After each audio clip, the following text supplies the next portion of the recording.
um, implementation, projects, and model.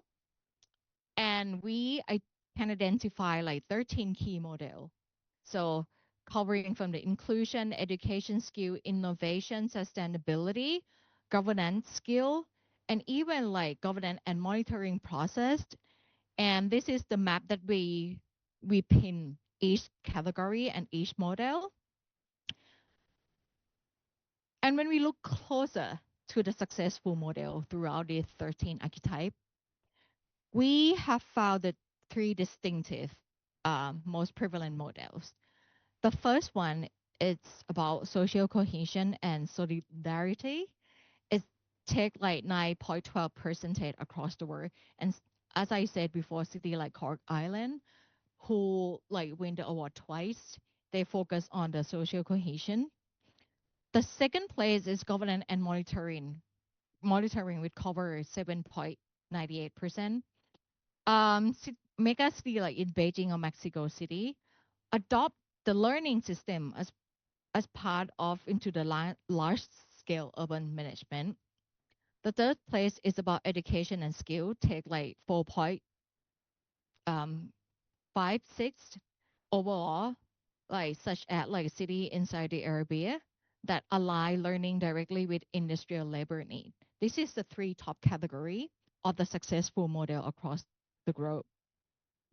And when we look even more closely to the percentage of each continent, so it's very clear that Asia leads the world with highest percentage of awarded city, about 10.83 percentage.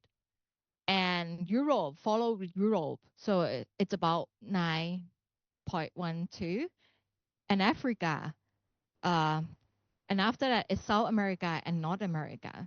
So this show us something, and also as research team, we also question what are the key success, what are the factors that made like continent like Europe and Asia are really successful in terms of like a water city. So when we subtract this information, we know that Asia leads the number of awarded city, about 19 cities, covering the education, skill, governance, and monitoring, and sustainability and environment. When Europe, 16 cities prioritize inclusion, social cohesion, governance, and monitoring. For Africa, South America, North America, and Oceania, uh, it's about education, skill, and inclusion, cohesion being common priority that often reflect like the character of the continent. In terms of the SDG as well, uh, we know for the fact that the focus and the SDG can change over time, because if you part of the GNLC member, you have to submit the evaluation report every 2 years. And we have found that every year, um, since this GNLC membership is related to like the policy of the country themselves, so they tend to adjust their focus on SDG.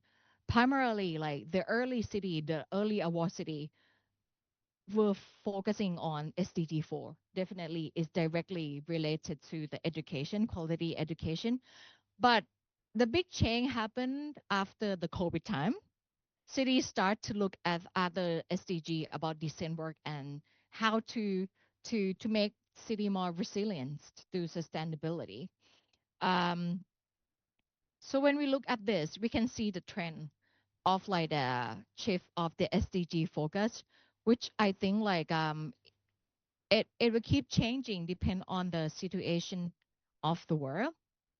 So basically, the data just show that SDG 4 constantly held the highest percentage um, overall. But learning city are no longer just education concept. They're now governance strategy. So they're more focused on policy implementation, budget planning, management, just to basically use the global network of learning city as a catalyst, as a factor to improve the quality of life in the city. This is the illustration show the 13 city that have obtained the status as part of membership um, of Thailand. So you can see like it's covered from the north to the south. And if you look carefully, you can see that each city will have what we call in Thai the core DNA or the story. I think this is the matter that a lot of like people mention about UNESCO representative, the UN representative, and also Professor Patana. Because at the end of the day, whatever framework we try to adopt, it will have to give the benefit back to people who actually live inside the city. And I think these wouldn't happen without this collaborative between PMUA, EEF, and UNESCO. Let me talk a little bit more about this collaborative. So, the development of Learning City in Thailand is a collaborative effort between key national and international organizations to create a sustainable learning ecosystem to reduce inequality. Program Management Unit for Area Based or PMUA, they lead they are the lead organization that support the R&D or research and development funding, and also definitely EEF or Equitable Education Fund. They have been working for a really long time to like reduce the inequality through education and distribute educational opportunity across the country. And of course, UNESCO, GNLC, particularly for UNESCO Bangkok, that they have been helping a lot of the city across Thailand provide global like framework and network. Not just that, these organizations directly work with the local authority. Because in Thailand system, we believe that to tackle all the problem, to make the system sustainable, local authority or Tesaban in Thai or Obajor in Thai are key actor, not just in terms of budget management, but also in terms of like taking care of their people through the policy management. Uh, until now, following the recent report from PMUA, there have been support 13, sorry, not 13, 38 pilot area nationwide, and 13 city in Thailand have obtained UNESCO GNLC member. And these are the name of the city that we do the deep analysis. You can see that each city will have their own focus covering from the innovation, policy, inclusion, so social cohesion and culture. When we look deeper, we see what we call the core DNA. As we already know, when you adopt the UNESCO framework, it's about culture, it's about education. And Thailand happened to be the country with long history. And that's why almost all of the city that become GNLC member always look back to themselves in terms of cultural significance. But some city like in Chiang Mai or in Khon Kaen, they seem to move toward like the smart city platform and also the industrial corridor. Even the south city like Yala, they focus on peace and harmony building through learning city. And Bangkok is about policy driven. However, after the analysis, we also we have found the key challenges as well. The first one I think is a classic problem to everywhere in the world is about structural barrier, the silo problem, the top down, even like how the bottom up can tackle the system. That's still a big challenge. The second one is about sustainability risks. We use the word empty building syndrome to refer like many cities tend to have their focus on like established like the center, the place, the room for people. But the question is, are these rooms have been actually used by people? Third one is about the strategic gap. So we have to admit that the policy or even like political factor plays such a main role in this kind of like area of being part of the global network of learning city. and social handle. It's about like many city like in Yala face challenging of the peace building, but I think they have done quite a really good job in terms of like using learning city as the mediator on medium platform to like connect people together. And the last one is about data fragmentation.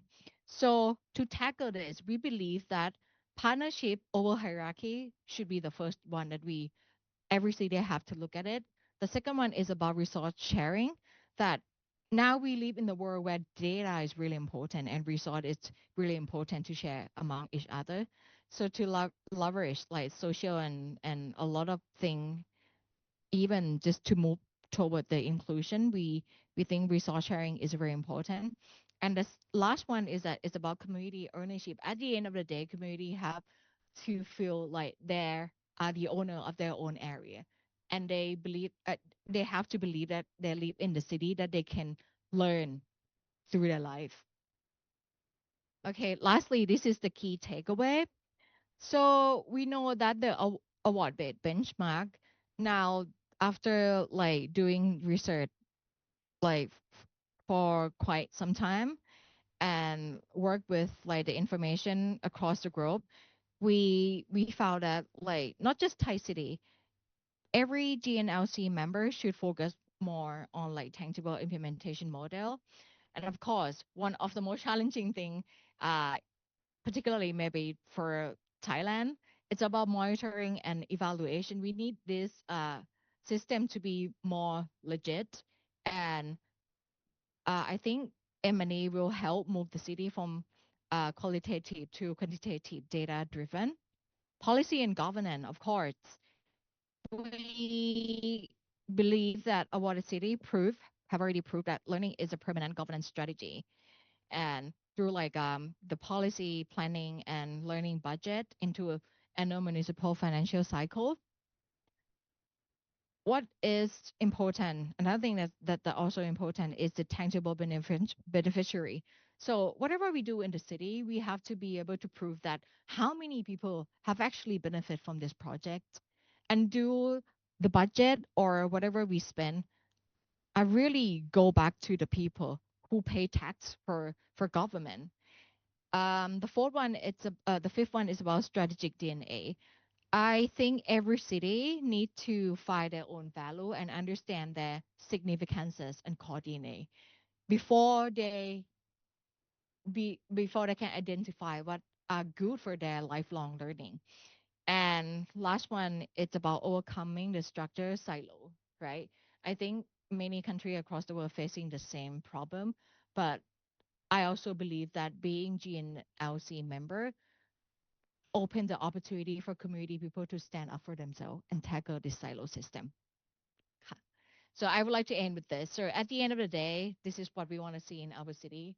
We want to see everybody come out and use this space in the city and feel safe, and then everybody express themselves in a good way, and like regardless what is their economic background, where they come from, even visitor foreigner, we should all together like believe that our city will enhance our life quality. So I would like to end it now here. For the Q&A, so we will have this session after we have the presentation from Okayama from session 3, because I think then we have time to our audience to maybe think about the question, or even if you have any question now, you can type on the message box on your right. นะคะ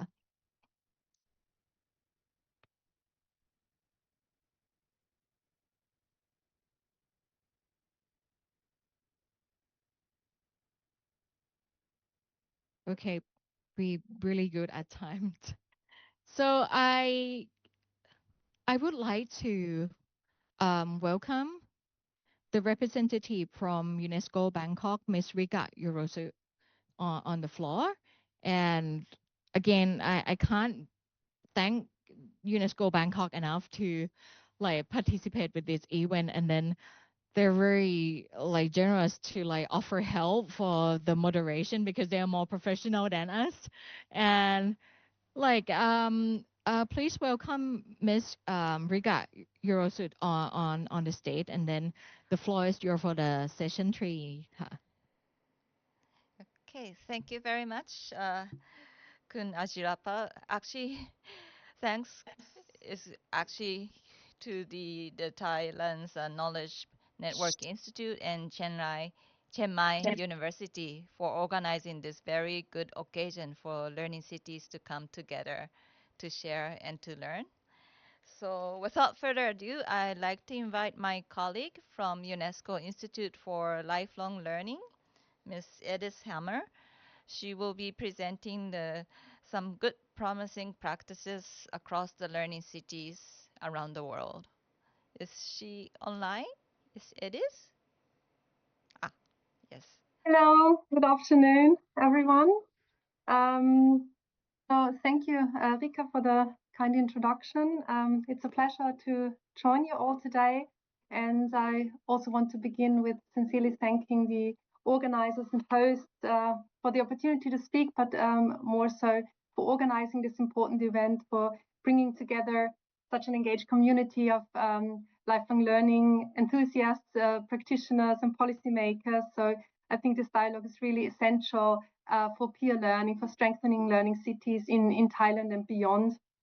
So thanks to the Knowledge Network Institute of Thailand and Chiang Mai University for organizing this event.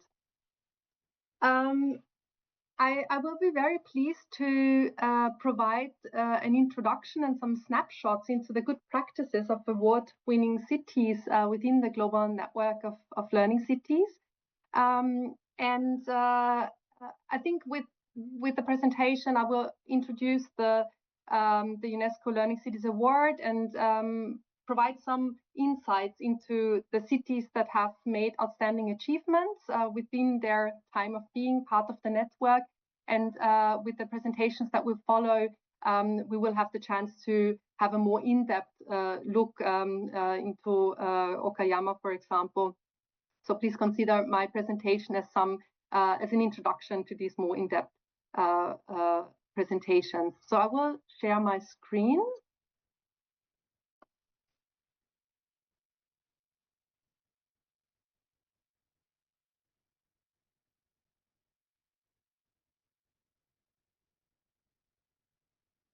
Could you, maybe Rika, could you confirm if you can see it in full screen mode, or if I need to still Not change? yet in the full screen. Okay, It's good. Possibly now?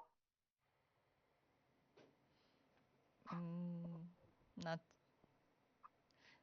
Now it's in the presentation mode. Yes. Yeah. Okay, perfect. So before going into the concrete practices of learning cities, I would like to introduce some context about the award and what it means to be an awardee city. So the Learning Cities Award was created in 2015, and it recognizes cities that have made remarkable and measurable progress in advancing lifelong learning.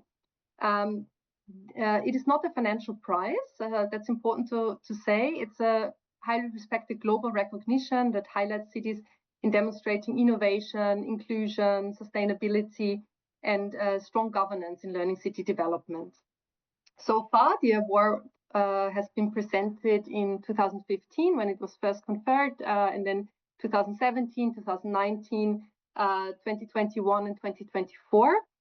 And we will have the next edition of the award in 2027, so now following a triennial rhythm. The award is conferred at the International Conference on Learning Cities, so every 3 years with a nice award ceremony. And basically, we have 4 main purposes for the award. So we seek to strengthen the global commitment to lifelong learning. The award is a way also to showcase effective policies and innovation and support peer learning within the UNESCO GNLC. We seek to encourage cities to accelerate the implementation of lifelong learning and, of course, to, as mentioned, to support the peer learning also across regions by showcasing these good practices. The nomination and selection process is quite rigorous to ensure also fairness and quality-based selection. cities must submit their applications through their national commissions for UNESCO, and the national commissions then screen the applications and can nominate up to 2 cities to be applications to be forwarded to URL, and then there is an evaluation process by a jury, and this international jury provides a suggestion of who shall receive the award. And only, this is also important, only the actions taken by the city while having been part of the network are considered for the award application. So no prior achievements should be taken into consideration. And this quite rigorous process maintains also the prestige and credibility of the award, and helps to strengthen shared accountability also of GNLC members. These are some of the criteria that the award is based on. So it is really grounded in clear and comprehensive actions. And cities are evaluated by a set of foundational activities that provide a good framework and are needed to build learning cities. So strategic planning, we ask cities to state, is there a clear plan? Is it developed in a participatory method? Has it long-term perspective also? Then we look at the stakeholder partnerships, which private and public and civil society actors are engaged, in which ways in the learning city development. Is there a coordinated structure for stakeholder involvement? We look at resource mobilization, so how effectively the cities are able to mobilize financial resources, but also human resources, cultural resources that help to strengthen the learning city. We look at monitoring and evaluation. So is there already a robust system in place to track progress and document evidence? As you may know, in the UNESCO GNLC, we are currently working towards revising the key features of learning cities and to establish a more adequate indicators framework that responds to the most recent developments also in the field of education and international development, and also a simplified indicators framework that will really provide support to cities to monitor their own progress. Accessibility and inclusion. So this is, of course, very much at the core of the UNESCO GNLC. We look at the city's activities in addressing the learning needs of all learners, especially vulnerable, marginalized groups. And then also, is the city, what is the progress in creating a culture of lifelong learning in terms of learning festivals, events that make learning really a part of everyday life in the city. And lastly, innovation. Does the city use innovative, creative approaches, digital tools, also new governance models in designing the learning city? So this is what we look at. And the last question is also what kind of contributions the city brings to the GNLC in terms of sharing their knowledge, presenting in events that we organize, leading thematic work, and supporting peer learning internationally. So these are the criteria of what it means also to be an awarded city in the GNLC. And I would now like to take a look around the world and to see how awardee cities from 2021 and 2024 have responded to these criteria and have fulfilled them. And of course, this can only be a snapshot at this stage. So I've selected one city per region, and I'd like to start with the topic of planning, partnership, and resource mobilization, and showcase here the city of Benguria in Morocco and the city of Glasgow in the United Kingdom of Great Britain and Northern Ireland. Well, learning city planning and multi-stakeholder partnerships and resource mobilization is really the basis for building a learning city. It's also an expression of the political commitment and the vision and governance that a city has towards lifelong learning. And both Bangalore and Glasgow have offered outstanding, but very different models also of building their learning cities. One emerging more from a context of rapid transformation and in Morocco, and one Glasgow as a quite established learning city with strong community development structures in place. And so together we can see that these, while offering different models of learning city development, they have both made outstanding achievements.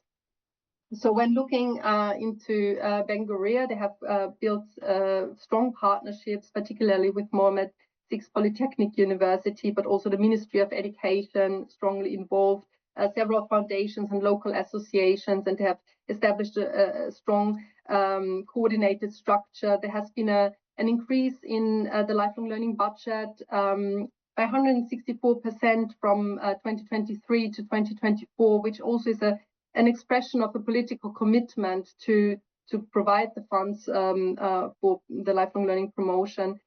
We can see creation of learning spaces in a broad range of city spaces. They established digital libraries, but also centers to address the needs of people with autism, establishing youth platforms and community kiosks.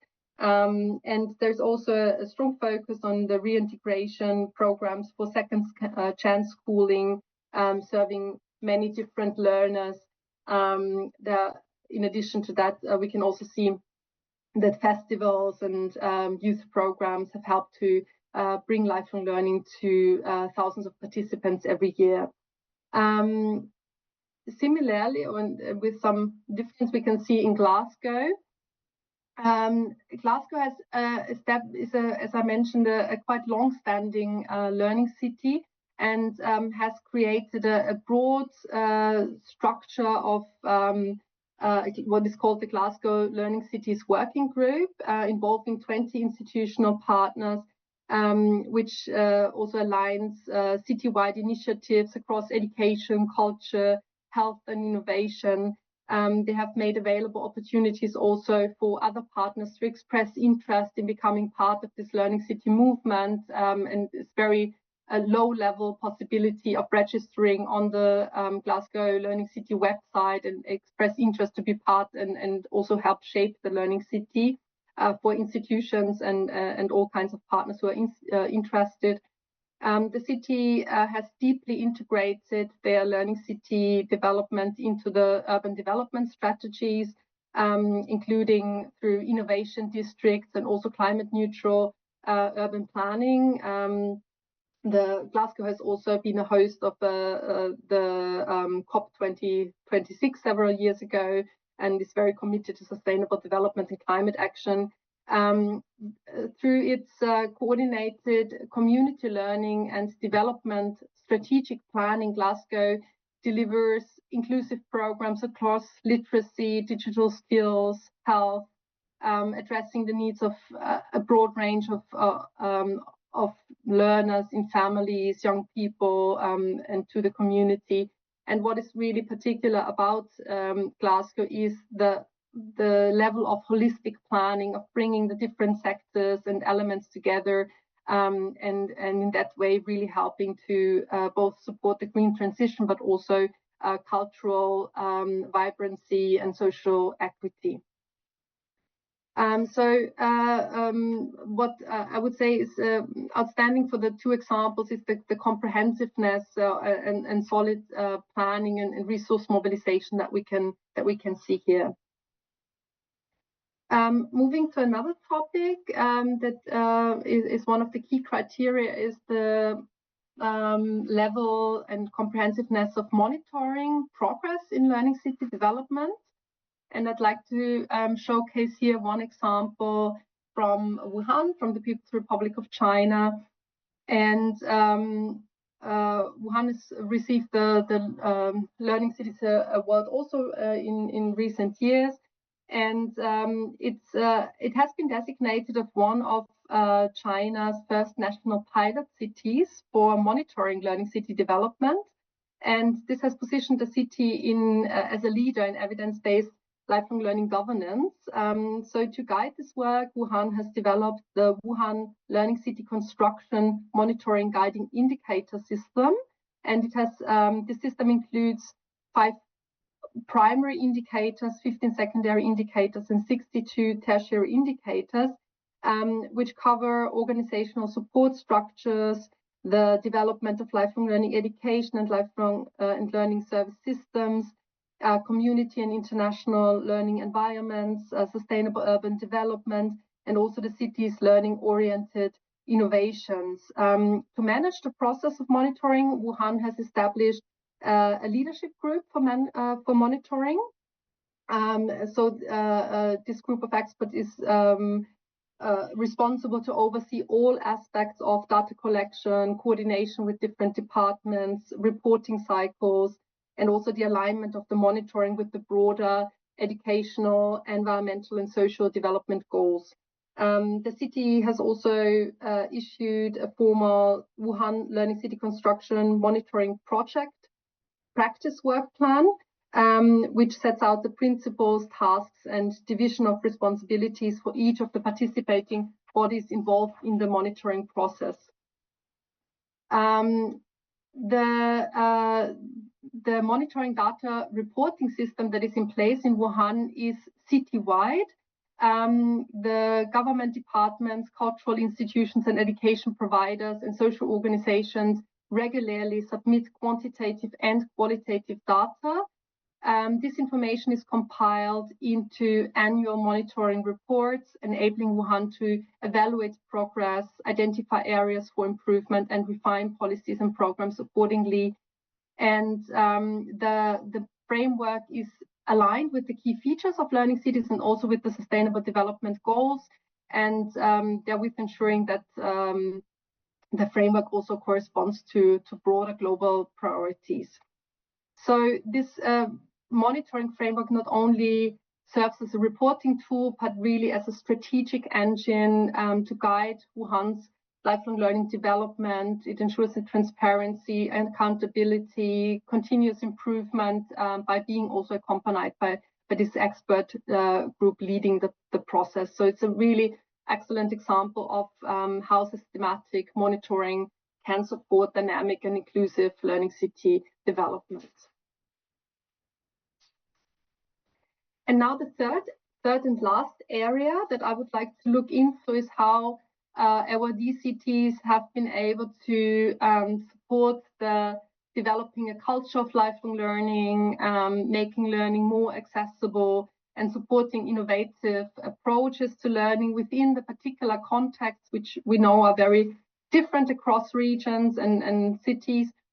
So when looking into these criteria a bit closer, of course, it's important to ensure that all citizens, in particular those marginalized and underrepresented learners, can participate in meaningful lifelong learning opportunities, to establish a culture of lifelong learning through visible and valued and celebration events, but also to find creative ways of bringing learning to diverse target groups. And 2 cities stand out here. One is Bouaké from Côte d'Ivoire, and another one is Cuenca from Ecuador. And they've both managed also in different ways. Cuenca has developed a very strong social inclusion model, and what stands out for Bouaké, I would say, is the strong interest and investment in green economy training and supporting women's empowerment and community learning initiatives. So let's take a look to Bouaké. So the city's approach is rooted in expanding the access for groups that were traditionally excluded from formal education and economic opportunities, and to provide them a second path. One of the major achievements in the Bouaké is the Bouaké Ville Durable, which is an initiative that links lifelong learning with environmental sustainability and economic resilience. And through this program, the city has supported 500 young people and informal sector workers to provide training in agroecology, circular economy, waste recovery, electric mobility. So enabling learning to develop those practical green skills that can also help them find good jobs in green economy opportunities. Women's empowerment, as mentioned, is another central pillar. The city has established a support fund for women, supporting almost 500 women to access loans and helping them to create their own income generating activities through microloans. And this financial support is also coupled with training and coaching, helping women to strengthen their autonomy and economic participation. WACA has also cultivated a local learning culture through workshops, awareness raising, and alone in 2023, they have reached out to more than 1,000 participants that took place in their learning days that were organized on digital skills, entrepreneurship, and environmental education and beyond. So it's a very nice example of creating this comprehensive culture of lifelong learning with a strong ecological perspective. And the last city snapshot from Latin America, Cuenca, shows Cuenca is really a powerful model for integrating lifelong learning with a strong social inclusion and cultural identity. The city has done a lot for early childhood learning and education through its municipal initial education centers, offering high quality learning opportunities for children, particularly of vulnerable, marginalized families. Through the rural library network, the city has played a vital role in also securing education during the pandemic and has continued these efforts through digital and cultural resources.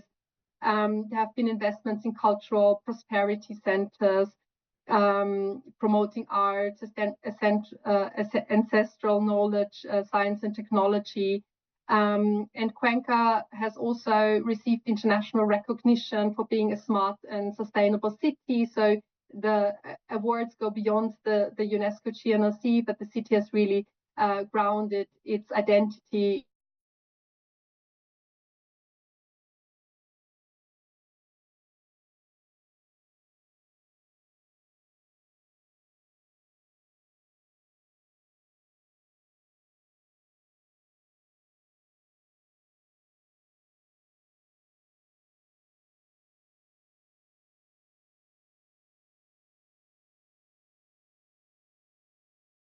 Recording in progress. To learn more about cities' practices, I think the UNESCO GNLC webinar series is really an excellent opportunity.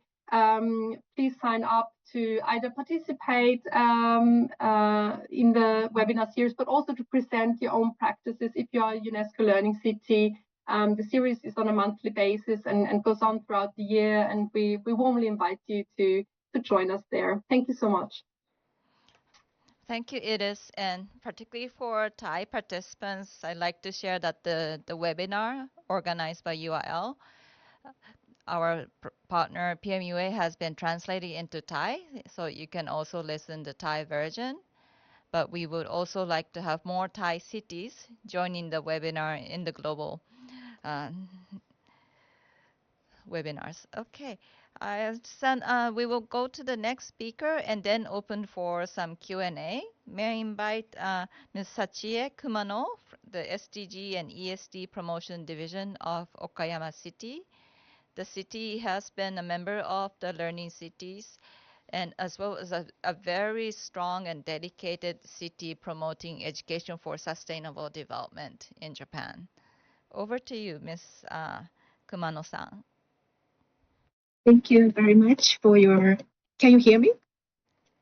Yes. Yes, thank you very much for your nice introduction. Good afternoon to the hosts and then organizers from the Knowledge Network Institute of Thailand and Chiang Mai University, the GNLC Headquarters Office, the fellow learning cities representatives. My name is Sachie Kumara, and I'm an international focal point for the SDGs and ESD Promotion Division at the Okayama City office in Japan. And thank you very much for your invitation to the UNESCO GNLC Strategic Exchange. Let me share you with my presentation.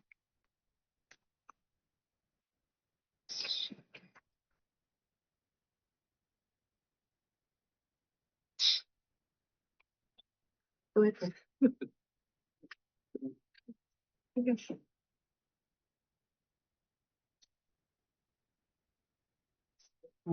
できない。ウィンドウ。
Can we, sorry, can we see the full screen? いや、できてるんですが、発表したツールにならないです。すべてができてる。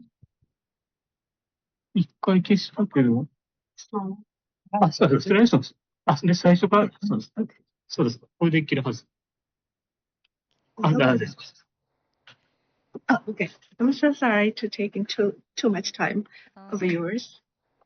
Can you see the it's not スライドショーのモードにまだなっていないみたいなんですが、下の方のスライドバーの隣にあるスクリーンみたいなところをスイッチした方が、モニターの下の方にある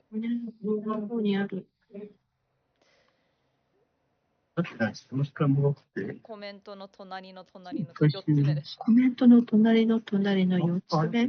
はい、4つ目のアイコンがあるんですが、下になんか 53% って書いてあるところよりも手前のこうグリーンみたいな。We have the backup file. We can share full screen from our site. Okay. Okay. We can help you share the full screen. That would be great. Okay. Yes. Okay, so we will show from our screen. Kumano-san, if you could just indicate to us when to move on to the next slide. Okay. So if you could you kindly stop sharing the screen? Yeah. これシェアをやめたいんですけど、どうやったらやめるんですか？終了で。もうあちらで流して。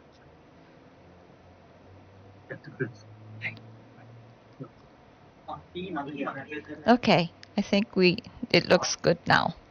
Oh, thank you so much. Thank you very much. So, let me move on to this is the picture of Okayama City. And could you go to the next, please? So let me introduce you a little bit about Okayama City, the capital of Okayama Prefecture in Japan. It is located in the west side of the country.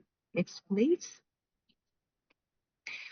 Okayama City has a population of around 720,000 and an area of approximately 790 square kilometers. Around 70% of the city is occupied by nature in the form of farmland and mountains. And in recent years, Okayama City has developed into a major regional transport hub in Western Japan with highway, rail, and air networks. In 2009, Okayama City became one of Japan's 20 government-designated cities This means that the city government is delegated not only regular administrative functions, but also some of the authority of the prefectural government in terms of city planning, social welfare, and public education. Next, please. So today I will talk about how we have implemented lifelong learning in our city, focusing on our relationship with the GNLC and the 3 key questions you raised. And then next, please. So number one, what was the critical problem or pain point in your city that convinced leadership and citizens that becoming a learning city was a necessity rather than just an option?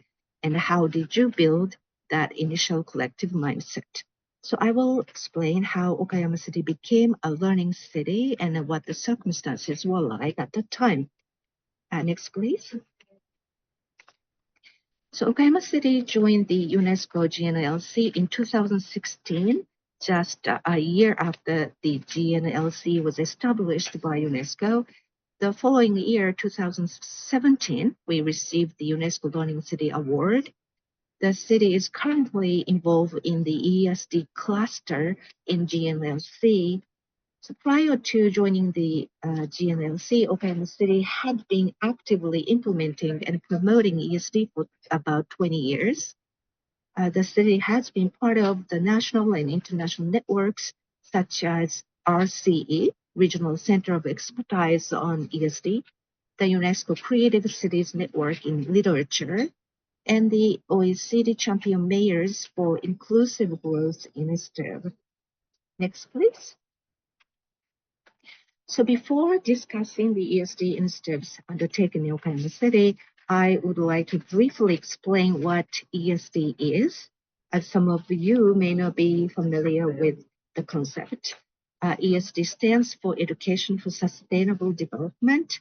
It provides people of all ages with learning opportunities, equipping them with the knowledge, skills, and behaviors needed to effect social change and protect the planet in light of issues such as climate change, loss of biodiversity, and inequality. So ESD was first introduced in 2002, and UNESCO has been the lead UN agency, creating the UN Decade of ESD and the following GAP, a Global Action Program on ESD.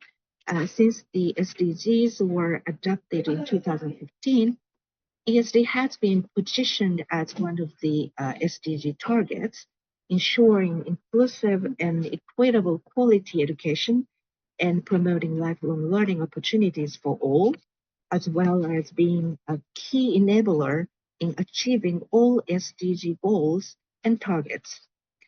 We are now operating within the new international framework, ESD for 2030. Next, please. So ESD has spread widely in Japan because the Japanese government originally proposed the concept to the world and integrated it into school education throughout the country. Okayama City has been enthusiastic about ESD from very beginning, sending representatives to present the citywide initiative at the side event of the 2002 World Summit, where ESD was introduced. Interest in ESD among citizens peaked in 2014 when the UNESCO World Conference on ESD was held in Japan, and Okayama City hosted several meetings. However, after that, we then noticed a decline in public interest in ESD in our city. So this could be one of the critical problems that motivated us to join the GNLC. We wanted to revitalize public enthusiasm for ESD because with the launch of the SDGs in 2015, the importance of education in achieving a sustainable society was increasing worldwide. There was no need to convince the leadership or citizens to become a GNLC member we believe that ESD and the lifelong learning that we had implemented throughout the communities aligned with the GNLC's concept. Next, please. So key question number 2, how do you move beyond a project-based approach to create a permanent, legal, and well-funded governance structure that remains stable even when there are changes in political leadership or budget constraints? I would like to introduce you to our governance structure. Next, please. So Okayama City has been an early adopter of both ESD and SDGs in 2005 and 2015, respectively. The reason ESD and the SDGs have been steadily implemented without interruption is that it is supported by legal, financial, and structural frameworks in Okayama City. These frameworks were in place even before the city became a learning city. The fact that the mayor, who is committed to ESD, has served for a long time also contributes to stability. Our mayor is currently serving his 4th term and having been in the office since 2013. So on the screen, you see the major 3 parties: Okayama City Office, City Council, that's municipal legislature in Okayama, and the Okayama ESD Promotion Commission, that is a multi-stakeholder network. So in terms of legal efforts, Okayama City enacted the Okayama City ESD Promotion Ordinance in 2014, proposed by the city's legislature. This ordinance is the only one of its kind in Japan. It defines ESD as a collective effort involving all citizens, communities, and the city office. Okayama City created the Okayama City Comprehensive Plan, a long-term vision and guidelines for urban development in the city, incorporating the promotion of ESD and the SDGs. Okayama City also revised the Okayama City Basic Plan for the promotion of education with ESD perspectives. And in terms of the governance structure, the division dedicated to ESD was set up originally in 2013 in preparation to host some international stakeholder meetings in conjunction with the International Conference on ESD. It was developed to the current SDGs and ESD Promotion Division, where I belong to. This division also became a secretariat of a multi-stakeholder network. It's called the Okayama ESD Promotion Commission, providing the financial and human support to the commission so that the commission's SDGs and ESD-related activities can be continued uninterrupted. The city also created the SDGs Promotion Headquarters, comprising all the divisions across the entire Okayama City office to ensure that all divisions share a common understanding of the SDGs and work together to advance them. Also, City Board of Education, which is in charge of school education and lifelong learning, outreach to a wide range of age groups to implement ESD. Next, please. Question 3. What is the most effective learning mechanism or tool your city uses to ensure that lifelong learning programs remain inclusive and sustainable? And how to measure the real-world impact on your city's quality of life? So I would like to talk about effective learning mechanism that we believe is working, as well as the assessment methods we carry out. Next, please. The effective learning mechanism that we have developed over the past 20 years to implement ESD initiative is referred to as the Okayama model. While it was once highly praised, now it is more commonly used in the world. I think it's called as whole community approach.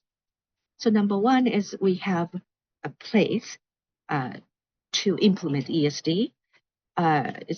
We use local learning hubs such as kominkans, community learning centers, and schools, including UNESCO associated schools, to implement ESD throughout the city. We have a network called the Okayama ESD Promotion Commission, and also we have people, ESD practitioners, professionals, and coordinators in universities, kominkans, and various organizations in order to develop and teach people and to connect people. Next, please. Let me talk about kominkans. Kominkans are social education centers established throughout Japan and funded and managed by local governments. Okayama City's kominkans are very unique in that alongside their regular cultural activities and space rental services, they also serve as local hubs for ESD promotion and citizens' collaboration. In 2007, Okayama City created the Okayama City Kominkans Basic Policy, which incorporates ESD perspectives to manage their activities. To ensure that everyone from children to the elderly in the city has access to learning opportunities in their neighborhoods, Okayama City has set up 37 kominkans with the aim of having at least one kominkan in each junior high school district.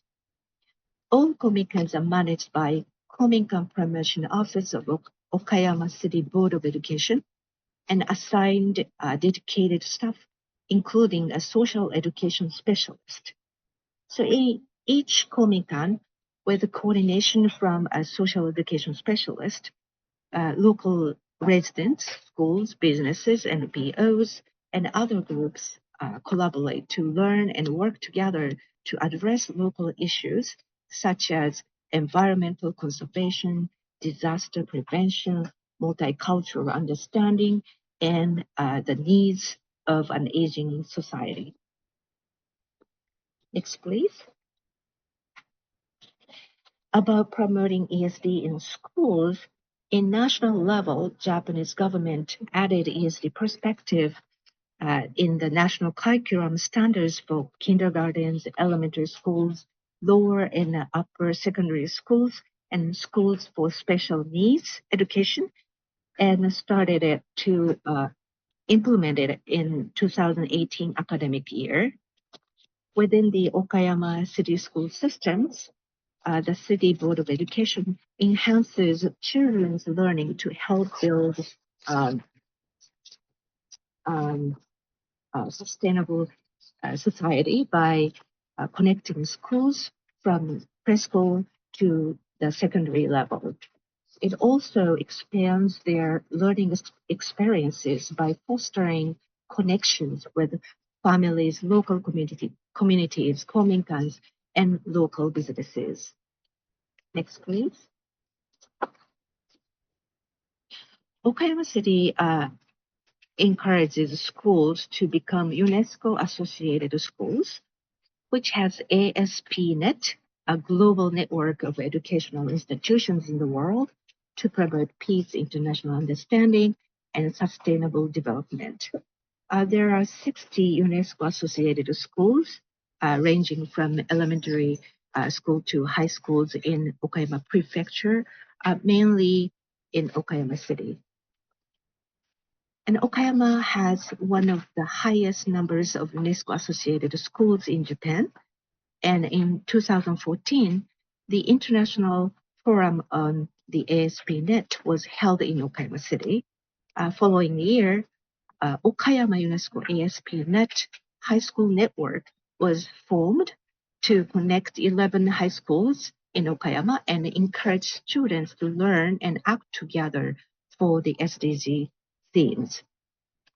Support networks for the UNESCO associated schools like this is rare, even on a national level in Japan.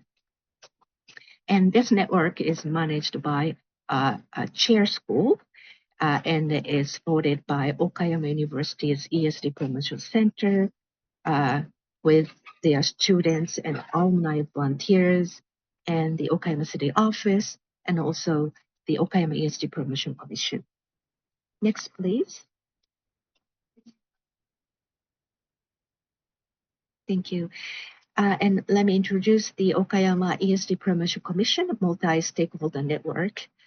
It started with only about 20 organizations in 2005. Now it has grown to encompass around 400 member organizations, including universities, schools, communicants, citizens organizations, businesses, media, and governmental offices. The Commission conducts activities collectively under the name of the Okayama ESD Project, while each organization carries out their own activities relating to the SDGs and ESD. Next, please. The Okayama ESD project is being implemented in accordance with the current project plan, which runs from 2020 to 2030. The project has 8 objectives and around 30 projects are being implemented throughout the year. For example, number 3, developing the youth base and ESD leaders. So we are working to increase the number of young ESD practitioners and then develop human resources such as ESD coordinators who can work in schools or communicants or civic organizations. And number 5, rewarding good ESD practices. We have the ESD Okayama Award to recognize outstanding ESD projects worldwide every year. And our selection team includes advisors from several local university faculty members. So that's what we do. Next, please. Lastly, I would like to talk about how to measure the real-world impact on our citizens' quality of life. So let me present one of our assessments. The Okayama ESD Promotion Commission has set target numbers for 8 priority areas in the Okayama ESD Project Fundamental Plan. Our division serves as the secretariat, and also we report on the Okayama ESD project activities carried out during the year to the training program with the aim of increasing the number of ESD coordinators each year. So, so this is one of the examples. Let me see here. For that program, in 2019, we had only about 20 people trained, but in 2025, we targeted in total 120 people. But currently, we're checking actual number, and then we think it's more than this number. So we check all the numbers comparing to that target. Next, please. So this is the pictures how we do that program. But again, this indicator is about quantity, not the indicator directly demonstrating that lifelong learning is improving the quality of life for citizens. So the other one I would like to introduce is another indicator. We conduct, the city conducts every 2 years about examining citizens' views on various administrative policies. So this is not only education, it's about entire administrative policies. And this indicator does not also directly demonstrate that learning is improving people's quality of life. So next, please. So it is very difficult to tell how education is working in terms of improving people's lives.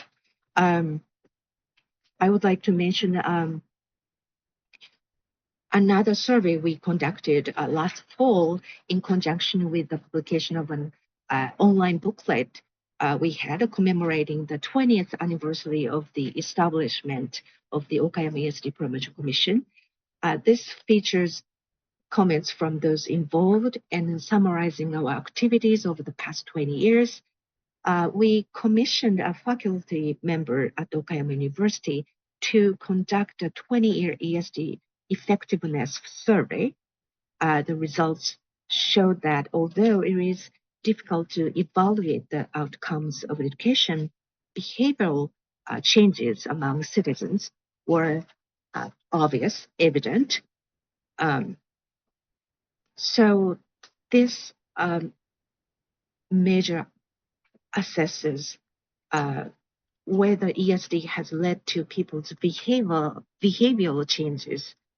It is not, again, an indicator of whether it has contributed to the quality of life for citizens. So it is very difficult to measure it, in our opinion. So I hope I answer all of your questions in this presentation. As you can see, we are still in a work in progress. We are hoping to continue our collaboration with GNLC members and the UIL office so that we can learn each other, work together to create a sustainable society in this unforeseeable current situation. Thank you very much for your attention. Yeah. Thank you very much, Kumano-san, for sharing the rich experience of Okayama City. I see Kunajapa, yeah, given hands. So, shall I open for some Q&A to the first three speakers, to Ms. Ajrapa or Ms. Edis and Ms. Satie, if there is any questions that you would like to raise to the speakers? Yes. Okay. I would say the secret of the Okayama City is the whole of a city approach to building a learning society.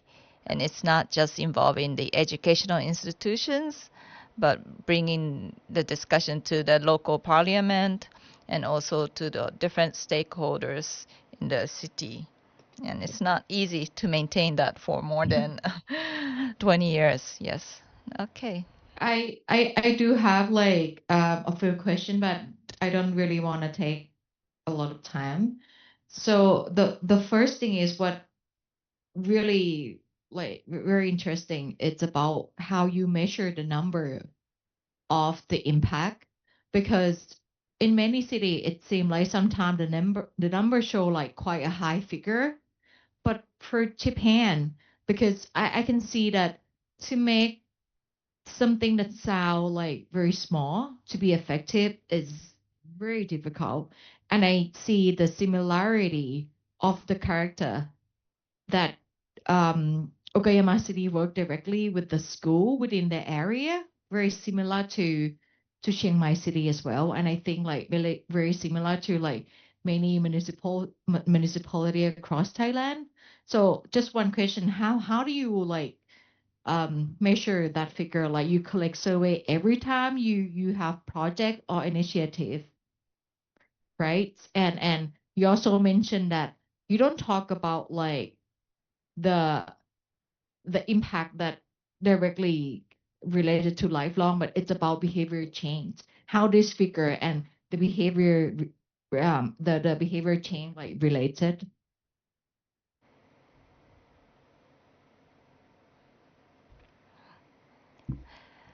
Maybe I will also share one more question from the audience. which is about Kominkan. What is it? And do they organize activities related to career development for elderly people? Yes. So I guess this two question is addressed to Ms. Kumano-san.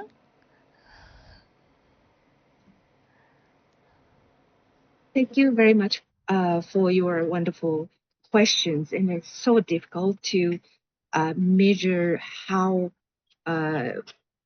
education is impacting and comparing to the numbers of how many people, how many participants join this forum or join this. So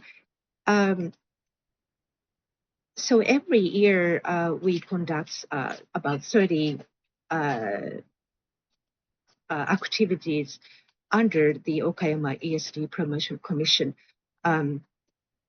We have so many other activities individually, but in terms of the Okayama ESD Promotion Commission's projects, we every year we count the number of participants, number of Kominkan's activities, and then those kind of all numbers, and then report it to the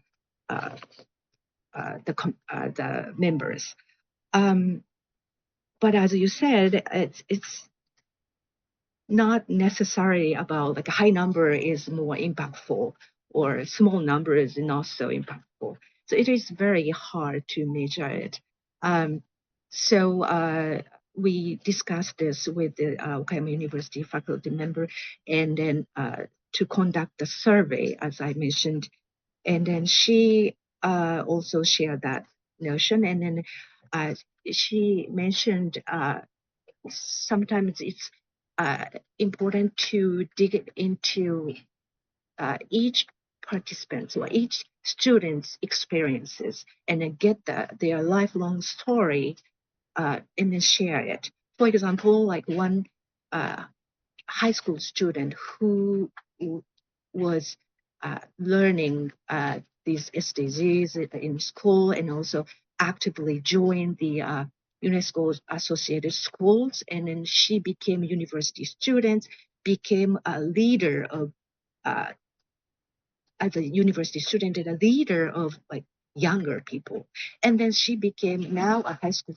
teacher, and then she is conducting so many activities in her high school where she's working.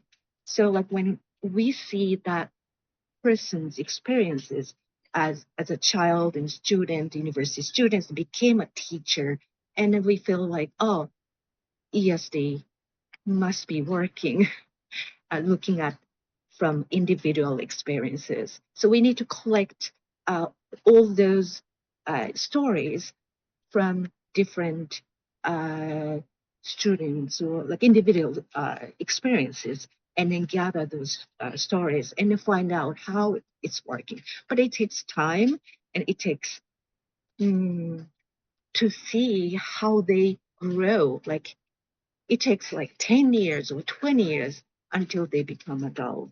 And then after that, we see how society has been changed because those leaders already grew and then taking the lead to create a sustainable society. So it's very difficult to find out. Yes. Oh, and then another question about the Kominkan. Kominkan has so many activities. It has, as I said, cultural activities, programs for elderly people to develop their working skills, and then also like connect younger people to and the elderlies. For example, some Kominkan has smartphone, how to use smartphone for elderly people, and then teachers are high school students, so they can teach each other, and then like the younger people can teach technology to the older people, and the older people can share their life experiences, and then they can help each other. And once they have the connection in the community, when something happens, like we have a lot of earthquakes and typhoon and those kind of emergencies, and then they can help each other because we have already developed the communications and helping each other. So it's Kominkan is a very important facility in Okayama City. Yeah, thank you. Yeah, it's really an important infrastructure for connecting people in the communities in Japan. Because the Kominkan, the learning organizers organize and make plan activities, but it's also people living in the community can offer learning activities in the Kominkan facilities itself. Yes. There is a question from Learning City in Nairobi. If he or she is online, maybe could I ask her to direct a question to our participant?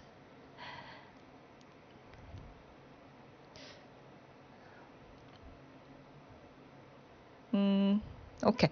If not, basically, Nairobi City is very keen to partner with Okayama City to learn from Okayama City's experience. Perhaps we could try to connect the two cities after this event. Any further questions? Let me check. Yeah, Ajrapa, Kun Ajrapa.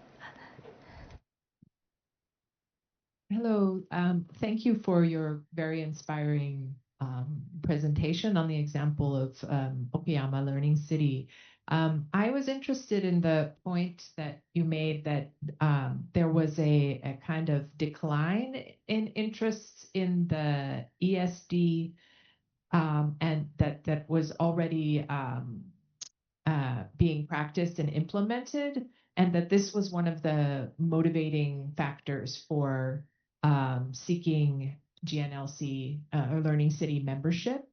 And I'm just curious to hear a little bit more about that how is it that the Learning City membership was able to revive and build on the existing activities and programming around ESD in Okayama?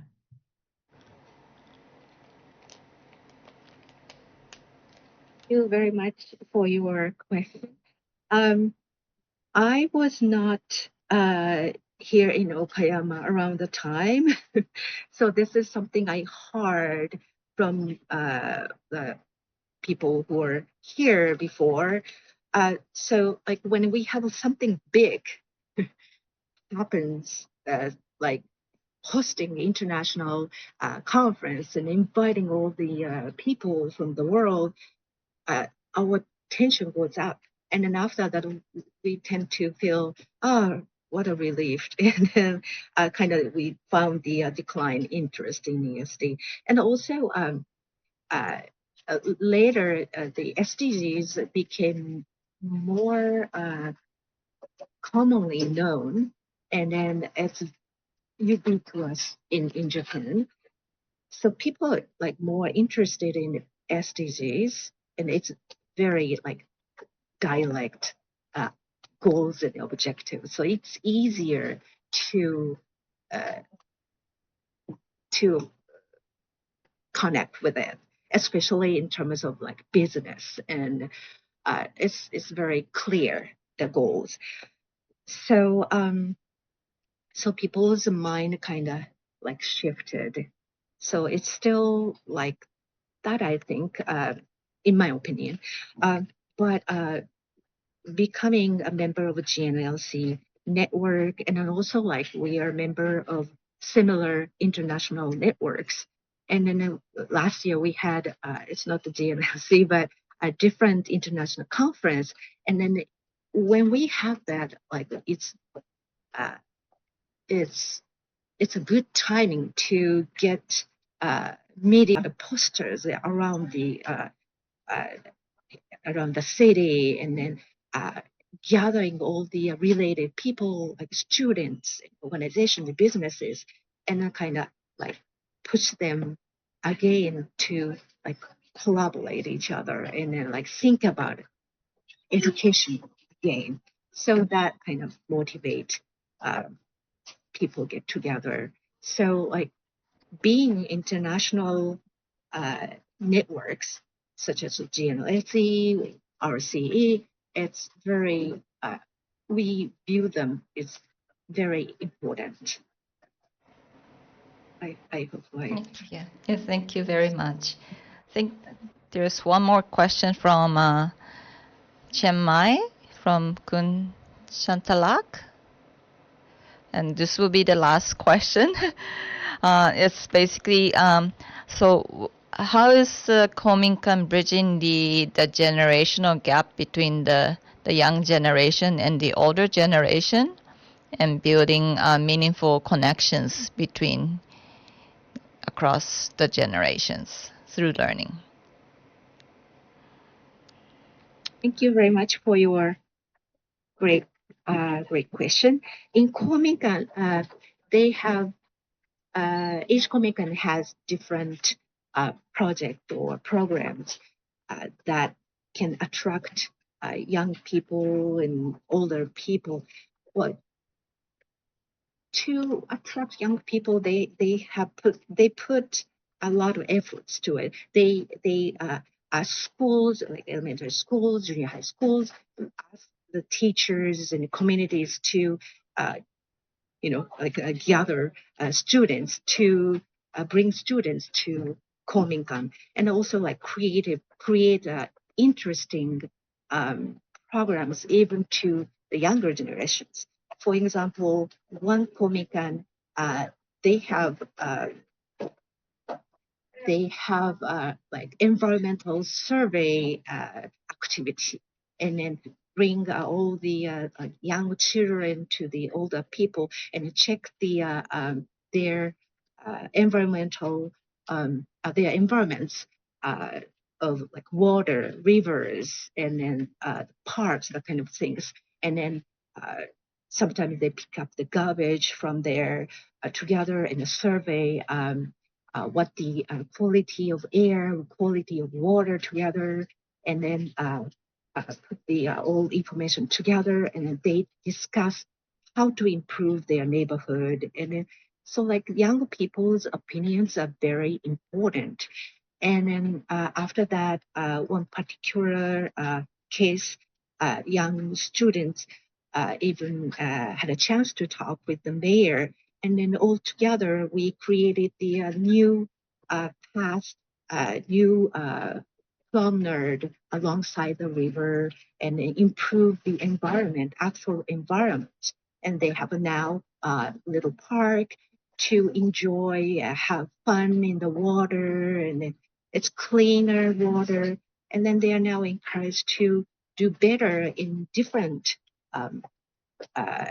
areas. Not only the water or not only the air. So they are become very active because they feel all important. And so that's so each Kominkan trying to find a way to attract young people, and then not only elderly. So that's their effort. Thank you very much. I think Kominkan is playing a role to build citizenship, global citizenship of the young people. So for this, maybe round of applause for Ms. Kumano-san, who received a lot of questions. Yes. I'd like to move on to the second part of the sharing of good practices from around the world.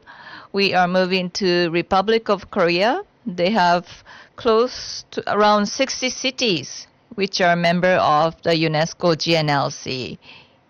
Yes. Is this, will there be a presentation by Niall, or? Yes, it will be a presentation by Niall, and we have a Mr.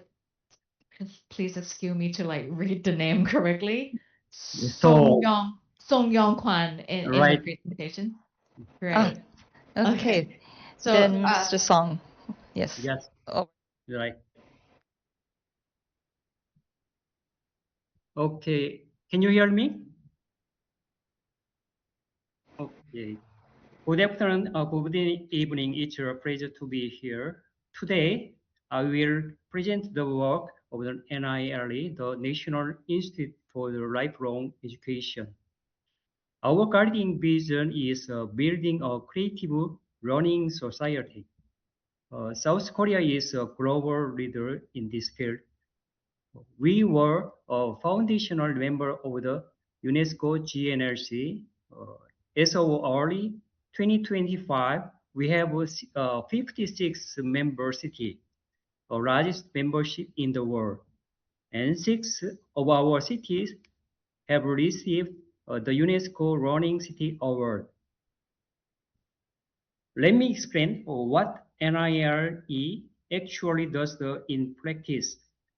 Founded in 2008 under the Ministry of Education, our mission is to make education flexible and inclusive for every citizen, regardless of their age.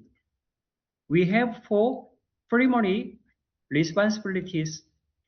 First, policy implementation. We mentor and evaluate national lifelong learning policy.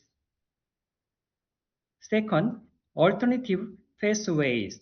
We manage the academic credit bank system, which allow adults to earn university degree outside of the traditional and college. Third, professional development. We oversee the certification of the lifelong learning educator to ensure high quality. First, local integration. We partner with the local government to build infrastructure for lifelong learning cities. Our goal is to prepare citizens for the 100 years lifespan and the fourth industrial revolution. We don't just teach hobby. We focus on ecological transition and urban renewal, training community leaders and activities, and specialized programs for our elderly population. The scale of this project is massive. As of 2025, we've reached 206 lifelong learning cities, covering nearly 88% of all eligible districts nationwide. To help our society stay balanced, we now give extra support to areas facing population decline. We believe education must translation into real world impact. In 2024, over 44,000 individuals completed this program. Almost 5% of these graduates immediately gave back to their communities through talent donation, volunteering, or taking on learning type job. To keep a standard high, we evaluate cities every 3 years. In our last cycle, 59 cities were redesignated. We also recognize the 6 excellent cities, including Gwangmyeong and Gwangju, for their outstanding regional programs. Looking ahead, NILE is focusing on 3 strategic directions. First, using education to mitigate population decline and support regional development. Second, moving toward unique regional branding, so each city has its own educational identity. Third, creating an integrated management framework for long-term sustainability. Beyond these cities, we also manage the KMOOC is online portal, adult literacy education, and National Center for Multicultural Education. Our budget for 2026 is set at approximately 7.8 billion Korean won to expand these vital services. Thank you for your time.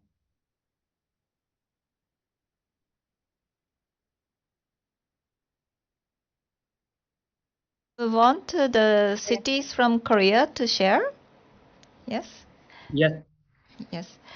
And then we'll open for Q&A. And in the meantime, you're all welcome to type in the questions in the chat.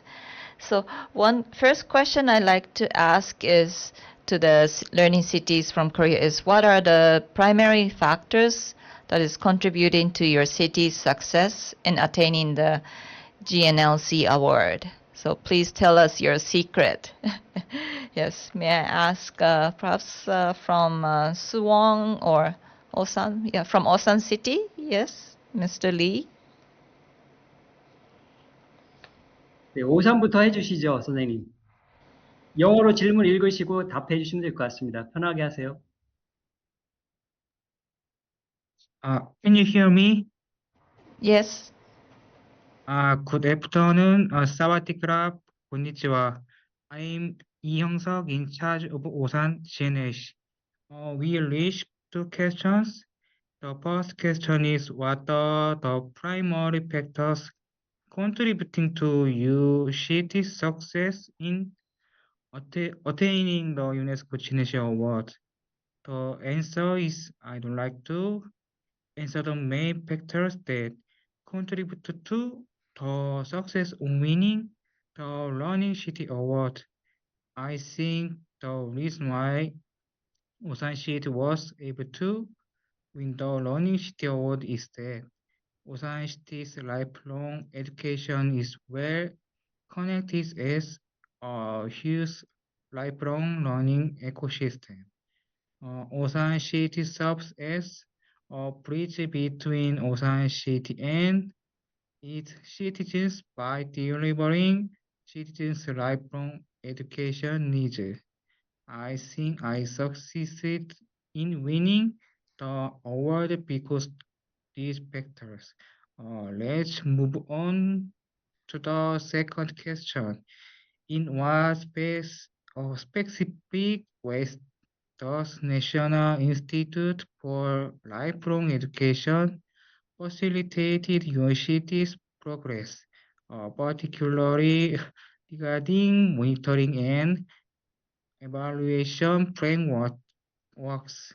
The answer is since 2020, the National Institute for Lifelong Education has been conducting a lifelong learning city designation evaluation every 3 years for the development of a lifelong learning city.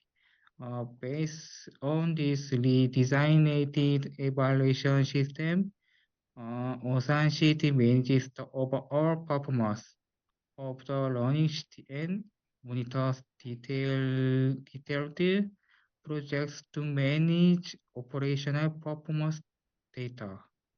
In addition, the Osan Lifelong Education Council, consisting of lifelong education experts, is held every year to evaluate the performance of lifelong education in Osan and to establish an external monitoring and evaluation system by consulting on future directions and plans. I heard that there were not many allocated times. So I told you that contests were reduced than the so please understand that's it. Thank you for listening.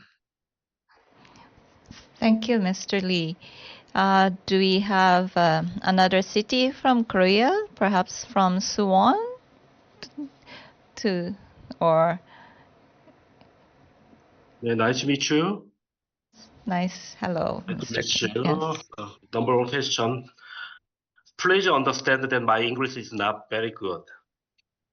There are three key factors. First, over 20 years of consistent policy commitment. Since being designated as a lifelong learning city is 2005, Suwon has maintained an unwavering policy direction, regardless of change in mayoral leadership. Second, citizen-led learning governance. Suwon built a structure in which citizens participated directly as planners, operators, and evaluator of the learning. Through the Anytime School facilitators, Korea World 언제든 학교 기획단, citizens designed and run their own course. In 2025-17, facilitator organized 98 activities, engaging 8,000 participants. Third, neighborhood-based accessible life learning environment. Through 27 public library within a 10-minute walk and lifelong learning centers designated in our 44 sub-districts. Suwon is realizing the vision of the 5-minute lifelong learning city, where any resident can access life learning within a 5-minute walk. Thank you. Thank you very much. Just having access to learning activities within 5 minutes? Yeah, oh, this is a big vision. Thank you. Any other cities from Korea? From Yoon-pyun is good? Yes? Hello. Sawadika. Good afternoon. My name is Sun Hwang, and I work as a lifelong educator at Eunpyeonggu office in Seoul, Korea. It is a real honor for me to share Eunpyeonggu's experience with you today. As a member of the UNESCO Global Network of Learning Cities and a recipient of the UNESCO Learning City Awards, we are very grateful for this opportunity. I will briefly respond to the two questions separately. First, I believe Eunpyeonggu was able to receive these awards because we see lifelong learning not as just one program, but as a strategy for developing the whole city. For us, lifelong learning is not only about education. It is closely connected to civic participation, social inclusion, environmental sustainability, and community development. So we did not just ask, how can we offer more programs? We asked, how can learning make our students' lives better and help our city grow in a better way? I think there are 4 main reasons behind our success. First, we had a clear vision and long-term direction. Second, we built strong partnership with many local stakeholders. Third, we tried to bring learning closer to people's everyday lives. And fourth, we connected learning with real issues and needs in the community. So in short, Eunpyeonggu's success came from a clear vision, strong partnership, learning close to daily life, inclusiveness, and continuous improvement based on citizen voice. Second question, I believe NIAL plays a very important role in supporting local governments in Korea. Each city carries out lifelong learning policies according to each one local context. But NIAL provides a national support system so that local governments do not have to manage everything on their own. So I see NIAL not just as a support organization, but as a facilitator that connects regional police and local practice. Its support is especially helpful in monitoring and evaluation. First, NIAL provides common frameworks and tools such as self-evaluation report template and guideline. Second, it shares good examples and evaluation materials from other lifelong learning cities. Third, it helps strengthen the capacity of local officials through workshop, training, and learning opportunities. So for NIAL helps local governments work in a more evidence-based and sustainable way. For Unpyeong, receiving the UNESCO Learning City Awards is not the end. We see it as encouragement to keep learning and growing.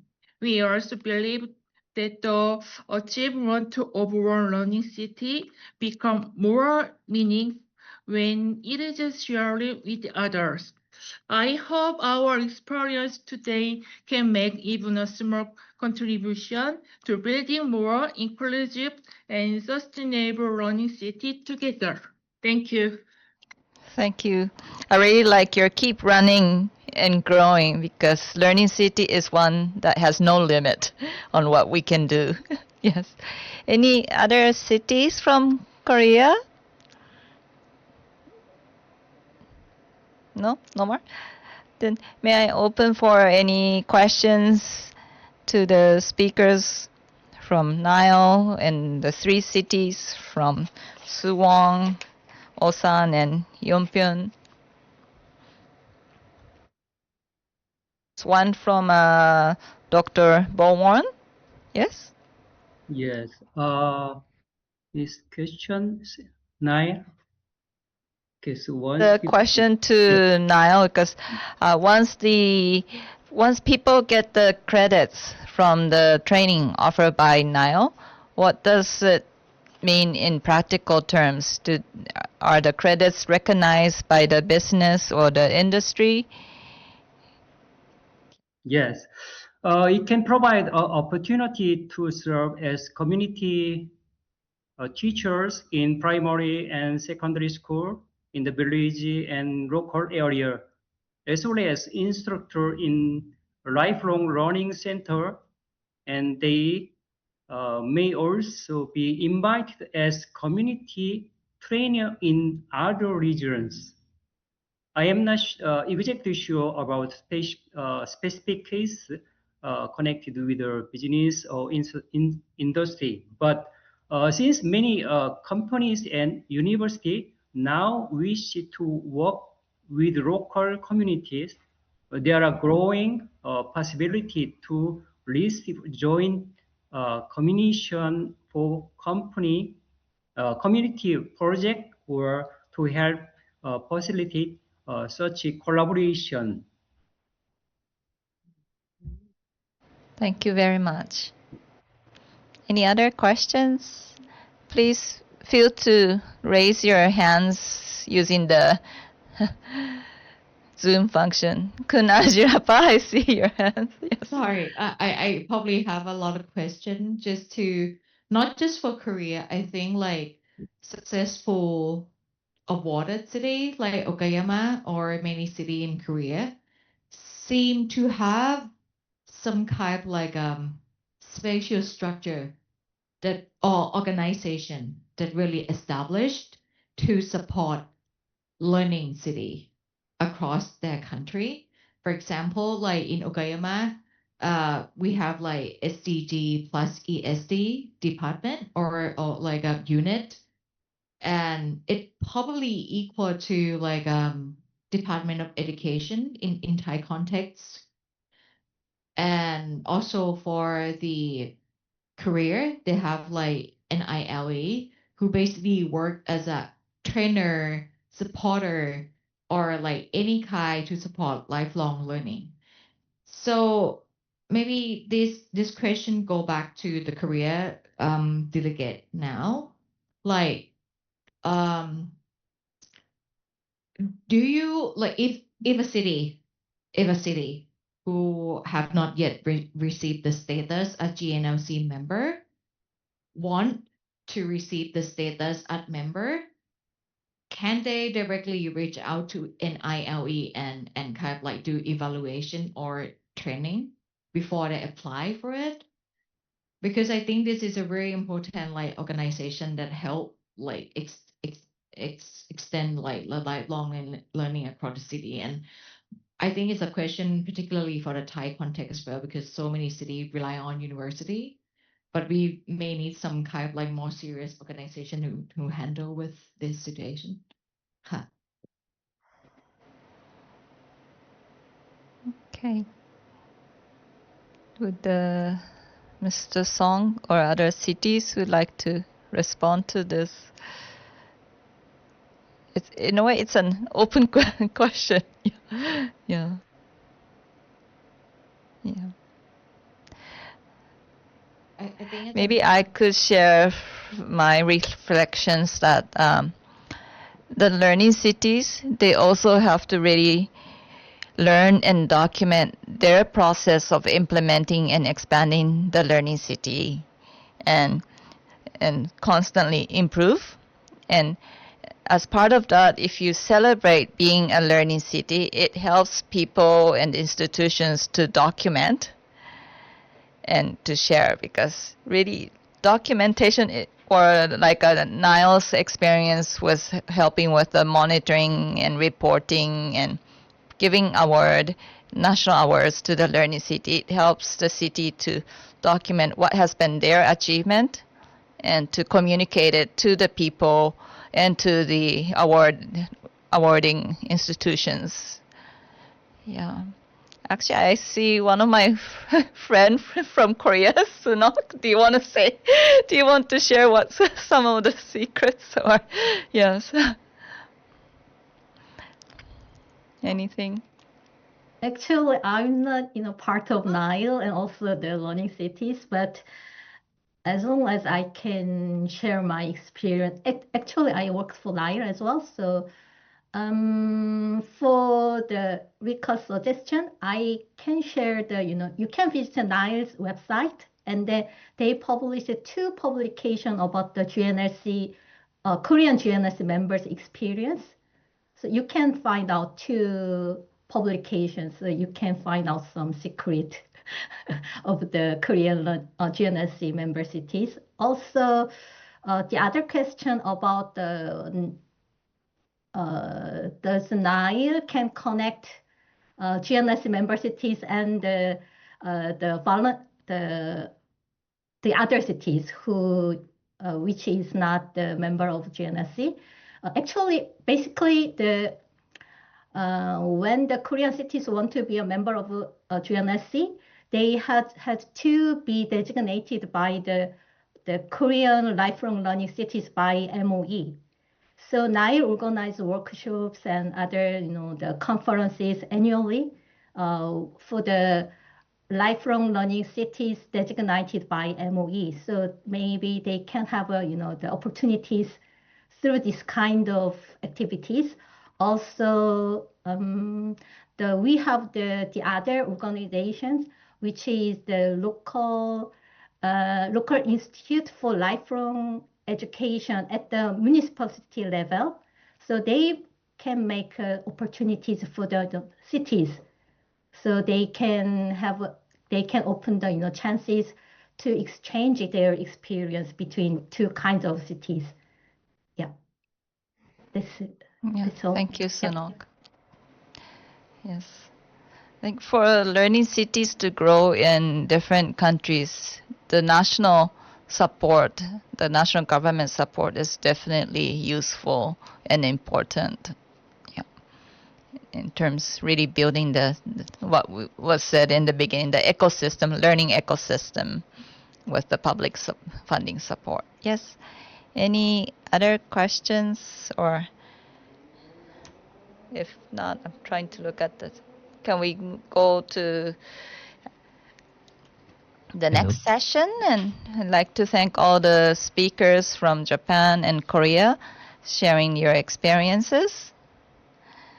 And we are now moving to hear the experiences from Thailand. And I'd like to hand over to Kun Ajirapa, who's moderating the next session. Thank you, Ms. Rika, so much. And as I mentioned before, we're so lucky to have a great partner. UNESCO Bangkok has been really helpful, even as a person who come from Chiang Mai and involved with the R&D projects with PMUA. I think we have participants from Thailand. So I believe that it's covered every city that we mentioned earlier. Let me check here. We have city from Bangkok, from Chiang Mai, from Chachoengsao, Yala, Phayao, and Phuket. So compared to other country, we are relatively newcomers, new member. If I may, to make everything easier, I will communicate in Thai, and then I will summarize everything and go back with English. So maybe I would like โทษค่ะขออภัยค่ะ so I'll ask the question and then they answer and then I can say back in English to everybody here. Thank you คุณริกะ again ค่ะ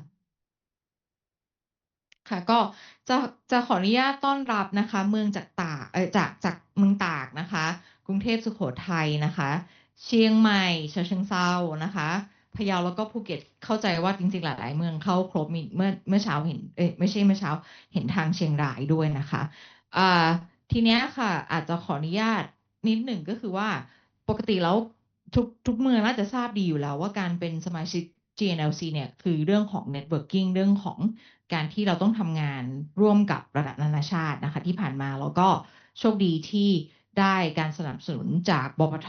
เองนะคะหรือแม้กระทั่งหลายๆเมืองเนี่ยทำงานกับกสศนะคะร่วมกับทางเทศบาลหรือหน่วยงานท้องถิ่นนะคะจริงๆแล้ววันนี้ค่ะความตั้งใจเนี่ยอยากให้เมืองในประเทศไทยเองเนี่ยได้เห็นวิธีการทำงานในระบบ networking นะคะแล้วก็ต้องขออภัยด้วยว่าในส่วนของภาษาที่ translate อาจจะติดขัดเล็กน้อยแต่ไม่เป็นไรนะคะหลังจากที่เซสชั่นเสร็จแล้วเนี่ยเดี๋ยวเราจะมีการส่งนะคะข้อมูลกลับไปแล้วก็ตอนสุดท้ายเนี่ยเราจะมีการสรุปเป็นภาษาอังกฤษแต่ว่าแฟนจะช่วยแปลภาษาไทยอีกรอบทีนี้อาจจะมี1คำถามค่ะอาจจะขอให้ทุกเมืองแชร์สั้นๆหรือเมืองที่อยากจะแชร์นะคะว่าเราอาจจะเห็นตัวอย่างหลากหลายครั้งที่เทศบาลเองเนี่ยไปมีส่วนร่วมทำงานกับทางบพท.เองหรือมหาลัยในเครือข่ายหรือแม้กระทั่งที่ทีมเราลงไปสัมภาษณ์นะคะสิ่งหนึ่งที่เรามองว่าน่าจะเป็นสิ่งที่แต่ละเมืองช่วยแชร์ได้ก็คือเรื่องของความท้าทายในการทำงานค่ะก็ทุกเมืองสามารถที่จะกดไมค์ตอบได้เลยหรือว่าจะยกมือตอบเลยก็ได้นะคะว่าแต่ละเมืองเนี่ยคิดว่าความท้าทายในการเป็นสมาชิก มืองแห่งการเรียนรู้ตลอดชีวิตเนี่ยคืออะไรนะคะเริ่มจากเชียงใหม่ดีก่อนไหมคะเริ่มจากเชียงใหม่ค่ะได้ค่ะสวัสดีนะคะชื่ออลิสาค่ะจากเทศบาลนครเชียงใหม่นะคะซึ่งเทศบาลนครเชียงใหม่เนี่ยก็ถือภารกิจในเรื่องของเมืองแห่งการเรียนรู้หรือว่า Learning City นะคะเราเป็นเมมเบอร์ตั้งแต่ปี 2020 นะครับ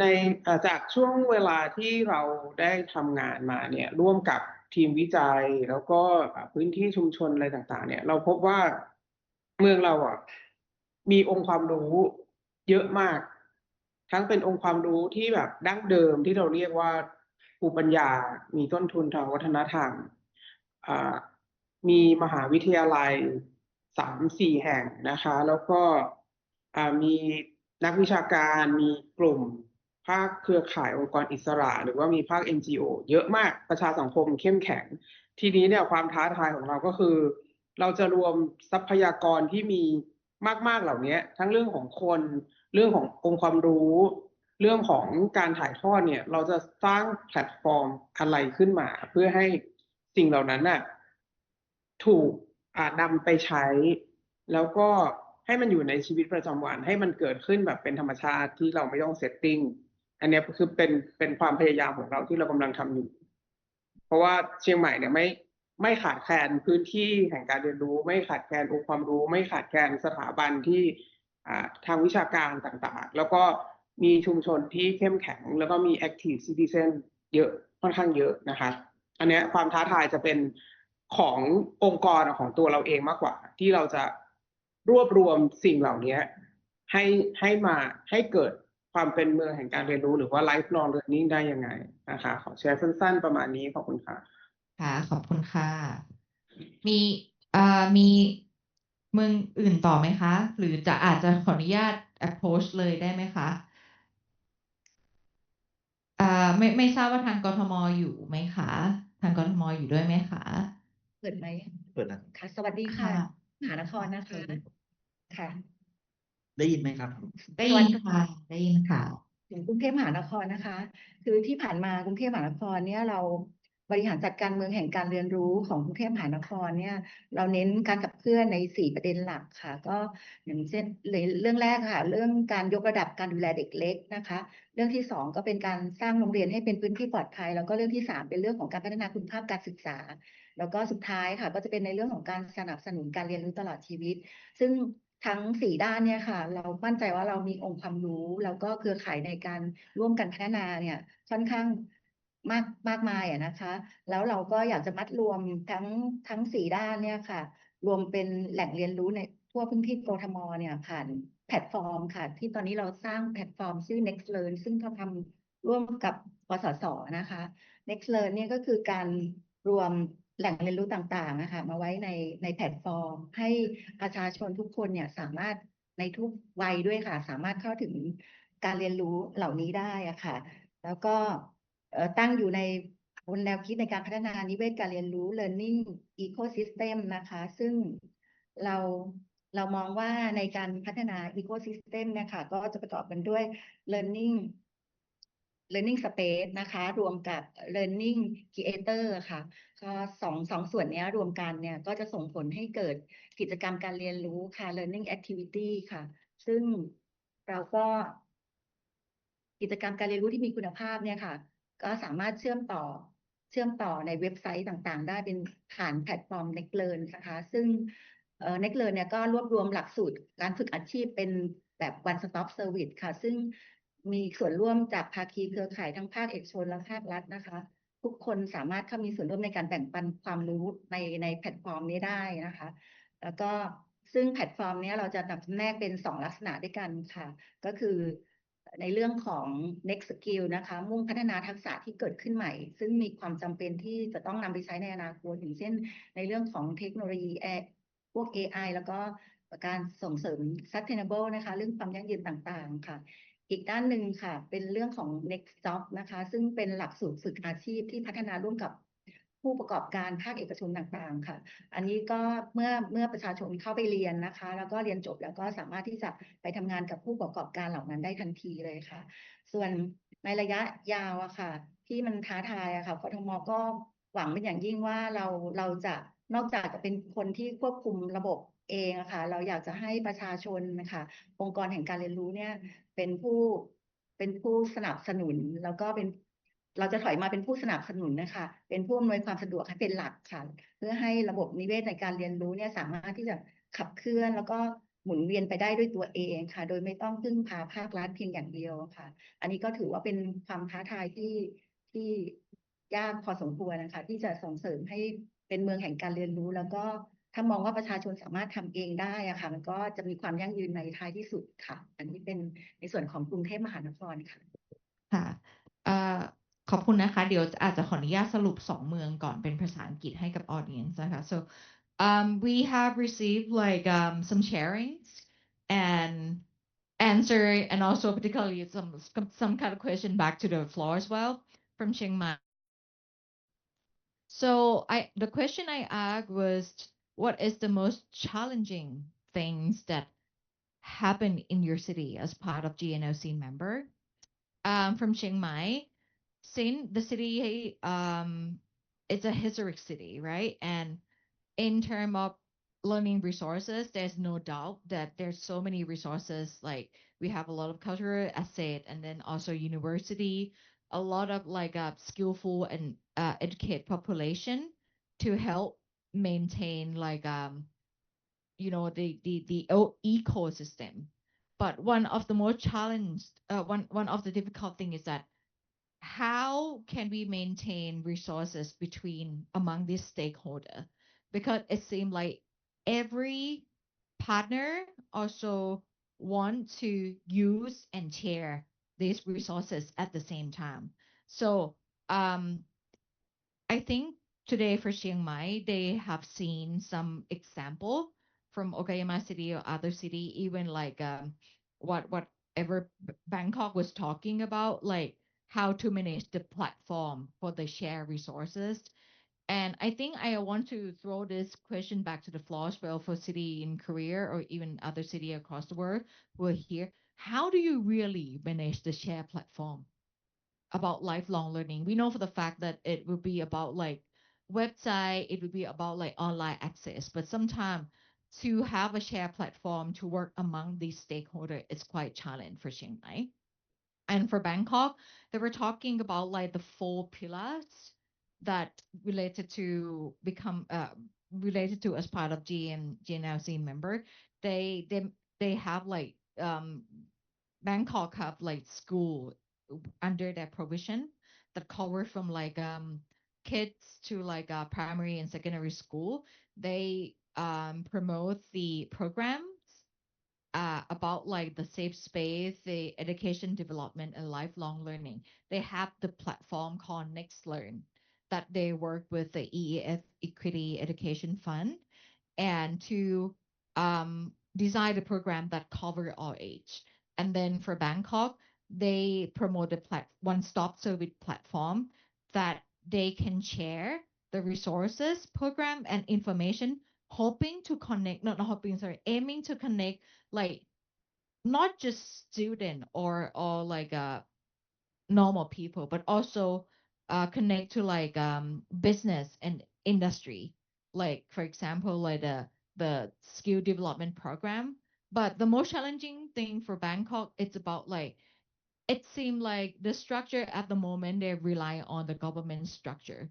How can in the near future, how can we develop the ecosystem that a lot of this lifelong education project and initiative, not just focusing on spending the government budget only, but find other partnership to help create like the sustainable like ecosystem. So this is the 2 cities of Thailand, Chiang Mai and Bangkok.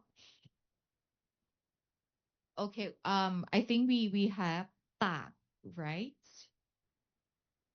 ทางตากอยากจะแชร์ไหมคะว่าอะไรเป็นความท้าทายค่ะครับสวัสดีครับผมนายณพล ชยานนท์ภักดีนายกเทศมนตรีเมืองตากครับก็จะแชร์เรื่องของแนวคิดนะครับ แล้วก็ผลสำเร็จนะครับที่เราได้ดำเนินการนะครับคือที่จังหวัดตากนะครับเรานำในเรื่องของประเพณีลอยกระทงสายไหลพระที่พันดวงนะแล้วก็ตำนานนักรบนะครับประวัติศาสตร์การสู้รบในสมัยโบราณนะครับของสมเด็จพระเจ้าตากสินมหาราชนะครับมาวางเป็นคิดนะครับแล้วก็วางเป็นรูปแบบในการดำเนินการในเรื่องของ Learning City นะครับโดยที่ว่าเราจะนำประวัติศาสตร์และก็สถานที่สำคัญทางประวัติศาสตร์นะแล้วก็เรื่องของประเพณีนะครับทุกอย่างเอามาผนวกรวมกันนะครับเพื่อสร้างเป็นกระบวนการการเรียนรู้เนี่ยให้กับเยาวชนนะครับแล้วก็กลุ่มทุกกลุ่มนะครับในจังหวัดตากนะครับโดยเฉพาะในเรื่องของเยาวชนที่มีความประสงค์แล้วก็มีความต้องการเนี่ยที่จะเรียนรู้ภายใต้แบบความแนวคิดแบบเรียนรู้ตลอดชีวิตนะครับที่เราก็จะมีรูปแบบกระบวนการตรงนี้ครับให้กับเยาวชนนะครับแล้วสำหรับนักท่องเที่ยวนะครับหรือว่าคนต่างจังหวัดเนี่ยนะครับเราก็จะใช้แนวทางตรงนี้เนี่ยนะครับเป็นแนวทางในเรื่องของการส่งเสริมการท่องเที่ยวนะครับส่งเสริมการเรียนรู้เนี่ยให้มีการศึกษาเรียนรู้ประวัติศาสตร์ระหว่างเมืองนะครับให้นักท่องเที่ยวเนี่ยนะครับได้มาชมแล้วก็ได้มาซึมซับถึงตำนานแล้วก็ประวัติศาสตร์ของเรานะครับโดยเฉพาะอย่างยิ่งเนี่ยในเรื่องของประเพณีลอยกระทงสายนะครับแล้วก็มีการจัดกิจกรรมนะให้ในหลายๆจังหวัดนะครับเข้ามาแลกเปลี่ยนแล้วก็ให้มาศึกษาเนี่ยประเพณีของเราผ่านกระบวนการในเรื่องของการแข่งขันการลูกทุ่งดาวรุ่งกระทงสายนะครับการร้องเพลงการเต้นรำนะครับแล้วก็ได้มาสัมผัสประเพณีลอยกระทงสายกับเราแล้วก็จะทำให้เขาเนี่ยได้เรียนรู้ความเป็นมาเป็นไปเกี่ยวกับความเชื่อในทางพุทธศาสนานะครับแล้วก็ความเชื่อนะครับที่เป็นประเพณีท้องถิ่นของจังหวัดตากนะครับก็ในเรื่องตรงนี้เนี่ยนะครับก็เป็นจุดเด่นที่ทำให้เกิดความน่าสนใจของการเรียนรู้ในจังหวัดตากนะครับรวมถึงเยาวชนนะครับในกลุ่มเยาวชนเนี่ยที่เป็นนักเรียนนะครับก็จะได้ซึมซับในความเป็นเมืองตากมากขึ้นนะครับให้เขารู้จักเมืองแล้วก็ได้รู้จักประวัติศาสตร์ของเมืองนะครับทำให้เขาปรับเปลี่ยนนะครับเมืองทั้งเมืองเนี่ยให้เป็นห้องเรียนขนาดใหญ่นะครับเป็นเมืองที่ทุกสถานที่นะครับเป็นสถานที่เรียนรู้ให้กับคนทุกกลุ่มครับผมครับมีเท่านี้ครับเพิ่ง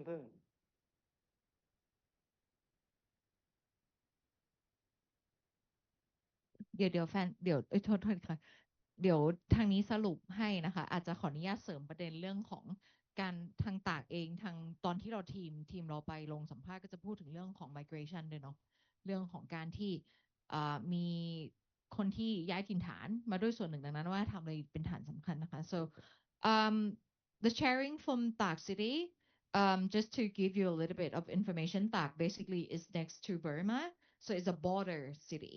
That's why like the issue of lifelong learning has been very helpful in terms of like culture exchange. So the mayor mentioned about like the cultural based integration and initiative. So they believe that when we talk about culture, it's help reduce the stress of like belief and economic background. And that's why culture tradition or culture exchange become the key idea for lifelong learning for them, for the city of Tak to improve, to encourage people to participate with the local tradition, as well as using the space that related to the cultural tradition to to participate and learn about the local culture, particularly for youth and all age, because I think the knowledge transmission of a traditional culture is really important. Another thing is about like working directly with migrate people or minority on migration. By law and regulation, this is quite challenging for Thai contexts. Those who don't have like a proper document will be really difficult to them to access the fundamental education. And that's why turning some space of the city by demonstrating the culture practices also allow these people to be part of the lifelong learning. So that is the key answer from that. มีเมืองอื่นไหมคะพะเยานะคะขอพะเยาอีกสักหนึ่งเมืองนะคะเชิญทางพะเยาได้เลยค่ะ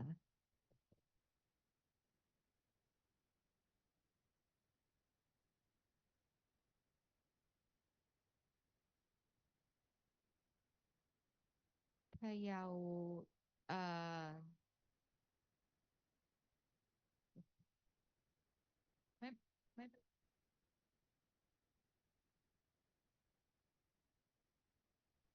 ไม่ทราบว่าเชียงรายยังอยู่ในนี้ไหมคะเพราะว่าเชียงรายเป็นเมืองแรกของประเทศไทยที่ได้เมืองแห่งการเรียนรู้ค่ะจากระยะแชร์สั้นๆโดยเฉพาะเรื่องความท้าทายก็ได้ค่ะอยู่ค่ะได้ยินไหมคะเขาด้วยใช่ไหมคะอยู่ค่ะสวัสดีค่ะสวัสดีค่ะได้ยินไหมคะค่ะในฐานะของจังหวัดเชียงรายนะคะจังหวัดเชียงรายในฐานะของเทศบาลนครเชียงรายค่ะเราได้เป็นเมืองแห่งการเรียนรู้เมืองแรกของประเทศไทยค่ะแล้วเรามีความพยายามในการลดความเหลื่อมล้ำทางด้านการศึกษาระหว่างเยาวชนและผู้สูงอายุอะค่ะเข้าร่วมด้วยกันเพื่อต่อยอดในการพัฒนาเมืองด้วยวิสัยทัศน์ของท่านนายกเทศมนตรีนครเชียงรายอะค่ะท่านก็เลยนำความคิดตรงเนี้ยค่ะมาแก้ไขปัญหาความท้าทายในเรื่องของสภาพอากาศที่เปลี่ยนแปลงแล้วก็อย่าง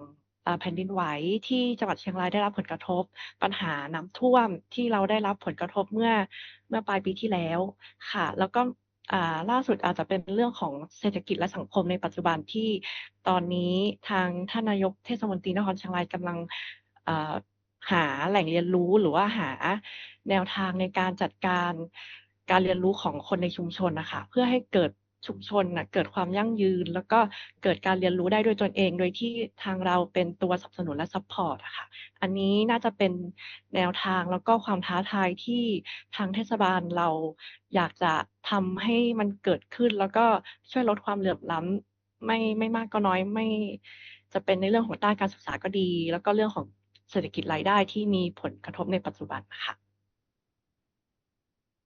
มากเลยค่ะก็เดี๋ยวขออนุญาตถามก็จะสรุปเป็นภาษาอังกฤษทั้งฉะเชิงเทราอยากจะแชร์ไหมคะเดี๋ยวถ้าจะสวัสดีครับค่ะ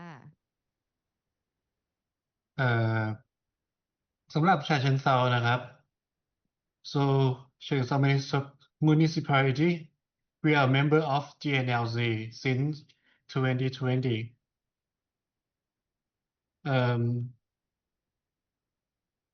we are committed to strengthening lifelong learning as a key of driver for sustainable development and community well-being to prepare for GNLC awards in the future. The municipality has been developed a strategic plan focusing on inclusion, innovation, and collaboration. First, the city will expand access the learning opportunity to all the citizens in the city. This includes improving community learning center, library, and digital platform to ensure that people of all ages, children, youth, adults, and the elderly can easily access knowledge and skills. Special attention will be given the vulnerable group to reduce inequality. The second, the municipality will promote learning through real-life activity and local identity. Events such as a Cha Cheong Sao Coffee Festival or 8 Riu Field Fair will continue to serve as creative learning space where citizens, entrepreneurs, and organizations can exchange the knowledge, develop skills, and support the local economy. More community-based programs will be designed to connect learning with daily life.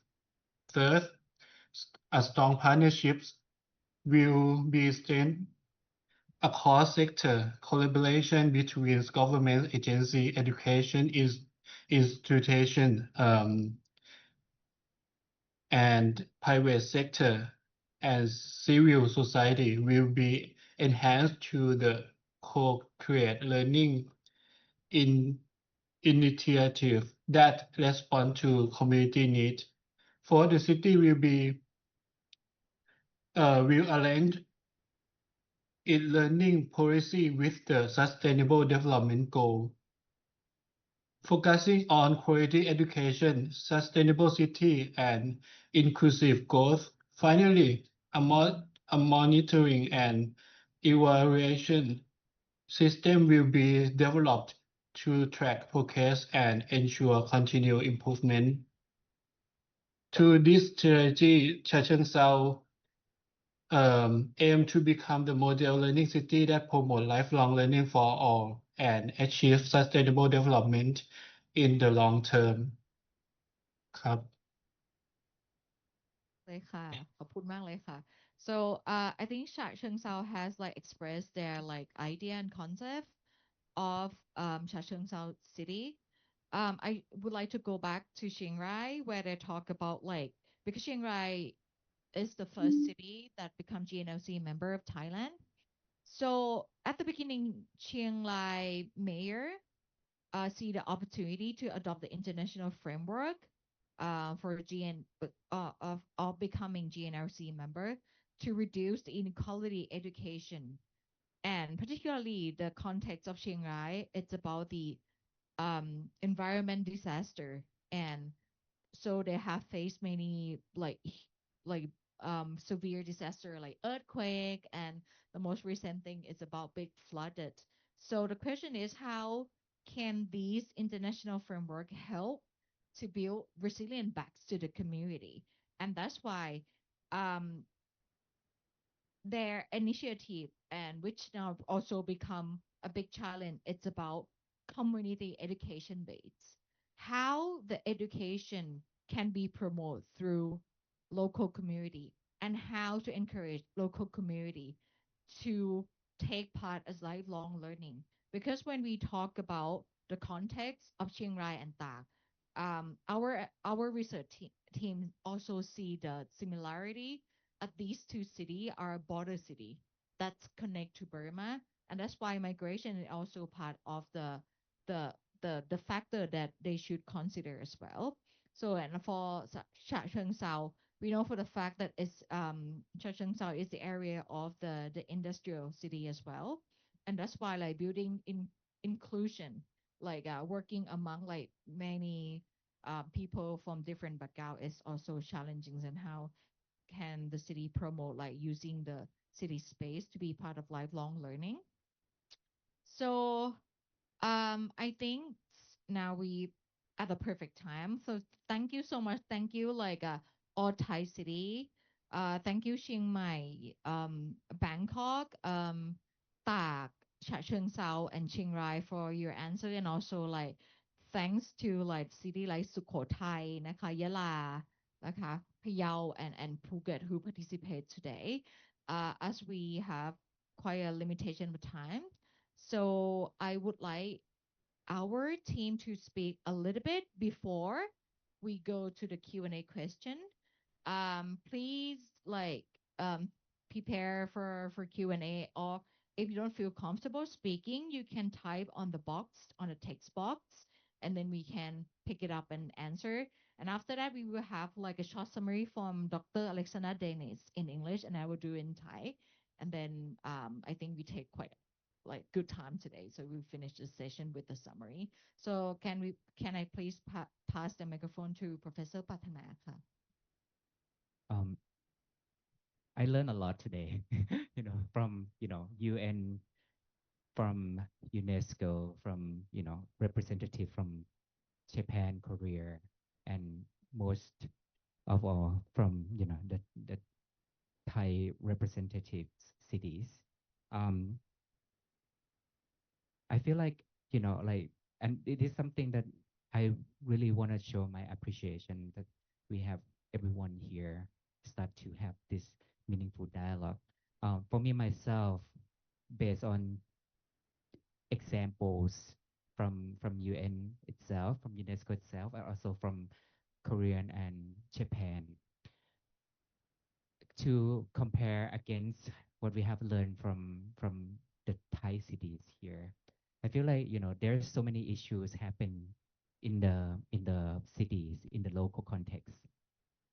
The key things is I think what mentioned is that in order to work translating from we already have become a member and to be able to follow the award criteria. The key thing is measurable, right? And also, how do we know what all of the activity or implementations are actually working, right? So we can go broad, but then in that case, for example, we heard a lot from cities from Thailand. There's so many issues that we want to attack, at but then if we go very broad, then it would be really hard to get to measure, to get the data to be collected. If we cannot measure, then we don't know where exactly we are right now at that particular issue.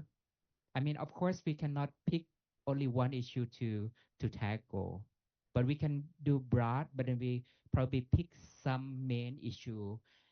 We have to do prioritization on exactly which is the main issue for our city and how we attack them. What's implementation we do? How are we going to actually assess it?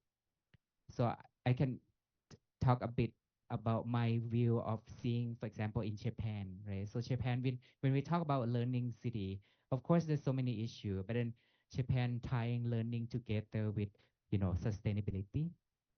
Of course, I know Japan probably have done so many things other than sustainability, but focusing on sustainability, but doing deep, also in Korea, like talking about lifelong educations, each of the city shares, come to the same system at the NEO.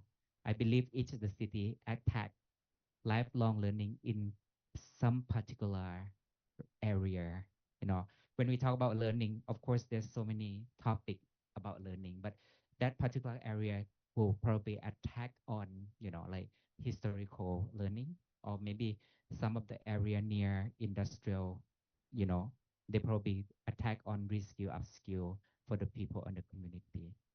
So I think last word for me, I think, measurable, knowing what we are at the moment and aim for what we are going is very key. So then we know exactly if we are working well, on approaching that goals.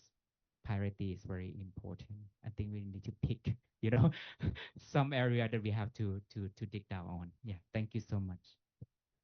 Thank you so much ค่ะ so briefly in Thai again คือจริงๆวันนี้ก็ได้เรียนรู้กันหลายอย่างนะคะสิ่งที่อาจารย์ปรารถนาอยากจะอาจจะฉายภาพกลับไปสำหรับเมืองในประเทศไทยโดยเฉพาะเนี่ยบางครั้งเนี่ยแต่ละเมืองเนี่ยมักเราอยากทำทุกเรื่องเนาะเราอยากทำทุกประเด็นมองภาพใหญ่แต่ถ้าเราดูตัวอย่างวันนี้ไม่ว่าจะเป็นทางของระดับนานาชาตินะคะข้อมูลจากทางยูเนสโกจากทาง UN หรือแม้กระทั่งจากโดยเฉพาะญี่ปุ่นนะคะแล้วก็เกาหลีเนี่ยเราจะเห็นว่าเราทราบแหละว่าแต่ละเมืองมีหลากหลายประเด็นแต่อาจจะต้องลอง prioritize หรือว่าให้ลองเรียนระดับความสำคัญแบบว่าในการเป็นสมาชิกเมืองแกนรู้เนี่ยมันไม่ได้เป็นวันนี้แล้วพรุ่งนี้มันออกนะมันเป็นไปตลอดดังนั้นเรามีเวลาอย่างยาวนานก็อาจจะยาวนานกว่าเราที่จะมีชีวิตอยู่บนโลกนี้ก็ได้อาจจะต้องลอง prioritize ว่าแต่ละพื้นที่แต่ละ area แต่ละประเด็นของแต่ละเมืองเนี่ยอยากจะทำอะไรก่อนนะคะจริงๆเห็นด้วยกับทางเชียงรายก็คือว่า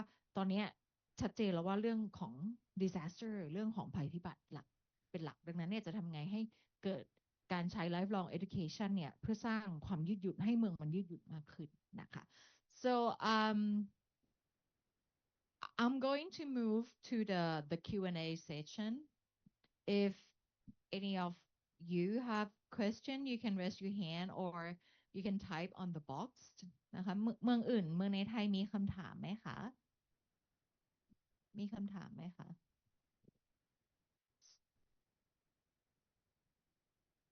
because we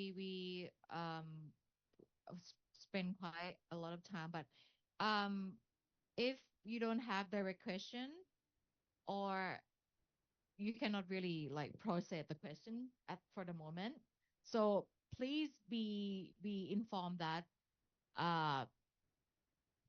we are now connected through email right now and also like if you check the message box a lot of cities start sharing their material and I think that's good thing about technology that we can learn right away. So if I may, that if there is no question on the floor, I think we have exchanged quite enough. So I'm going to pass this to Dr. Alexander Dennis to basically wrap up everything. Yeah, no, it's like a summary, like the key takeaway from her expertise, and then like I hope that it would be very useful for every participant. So she would do everything in English, and then I'll translate and do everything in Thai.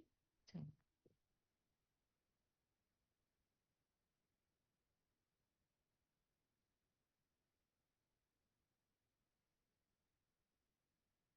Thank you so much. And I feel very honored to have this opportunity to have these last words of this exchange today, especially because, as I said at the beginning, I'm actually an expert in cultural heritage, and so I feel in a way a bit of like I'm a bit of an outsider to the Learning City, but certainly not an outsider to UNESCO's initiatives. And I want to also advocate and say that there are so many strong connections, of course, between culture and education, and we've seen so many of those examples today. So maybe just to begin by building a bit on the point that was just made a moment ago by Ajahn Bhatana, Dr. Bhatana, about the importance of not trying to do everything as a learning city. And we can see from all of the wonderful examples of learning cities today that those that have achieved successes and been able to strengthen their learning ecosystems, that they have focused on their existing strengths and cultural assets.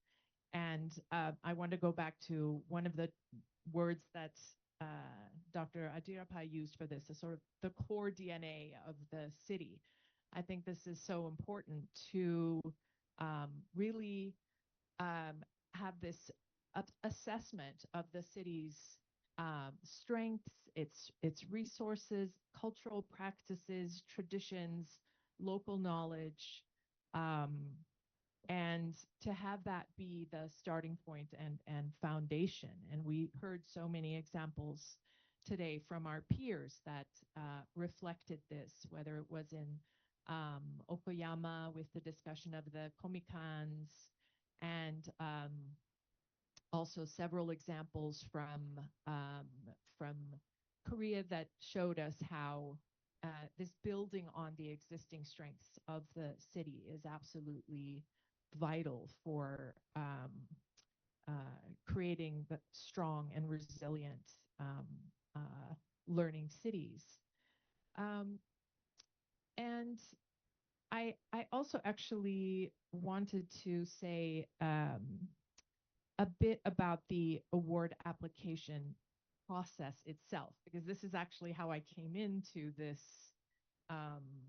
Learning City project and initiative, was by participating in the and supporting the process of the award application in Chiang Mai. And I actually think it's a very valuable process as part of really can also be seen as a governance mechanism. That is not just about seeking recognition and getting the award, but that the process of really studying what the award application requires, it's this opportunity to take stock collectively among all of the stakeholders to discuss openly what has been achieved, but also to identify the gaps and to try to forge a shared direction. And this is something that we were able to do here in Chiang Mai.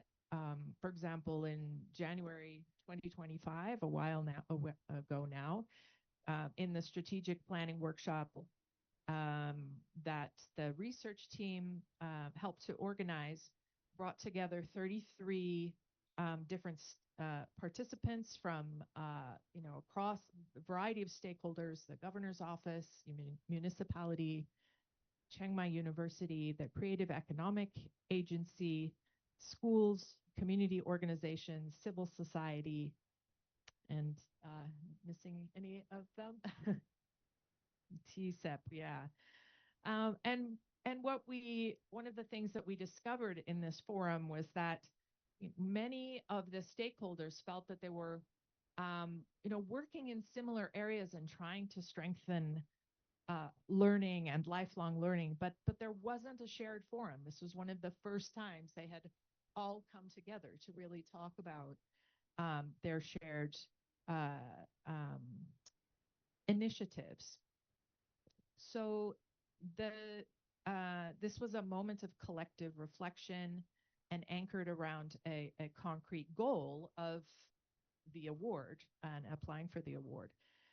So, and I think the question that this raised was how to create this kind of reflection and collaboration in a more regular and sustained way. Because of course, all these stakeholders are incredibly busy. Everybody, whether it's the schools, governing agencies, university, various organizations and civil society. So how to build in a kind of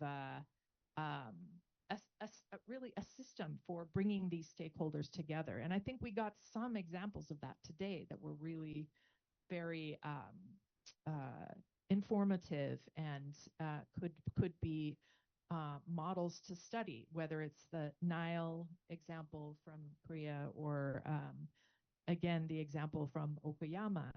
And I think we still probably need to learn more, right? Speaking now from the Thailand network, that how is this actually done from in a systematic way, like even down to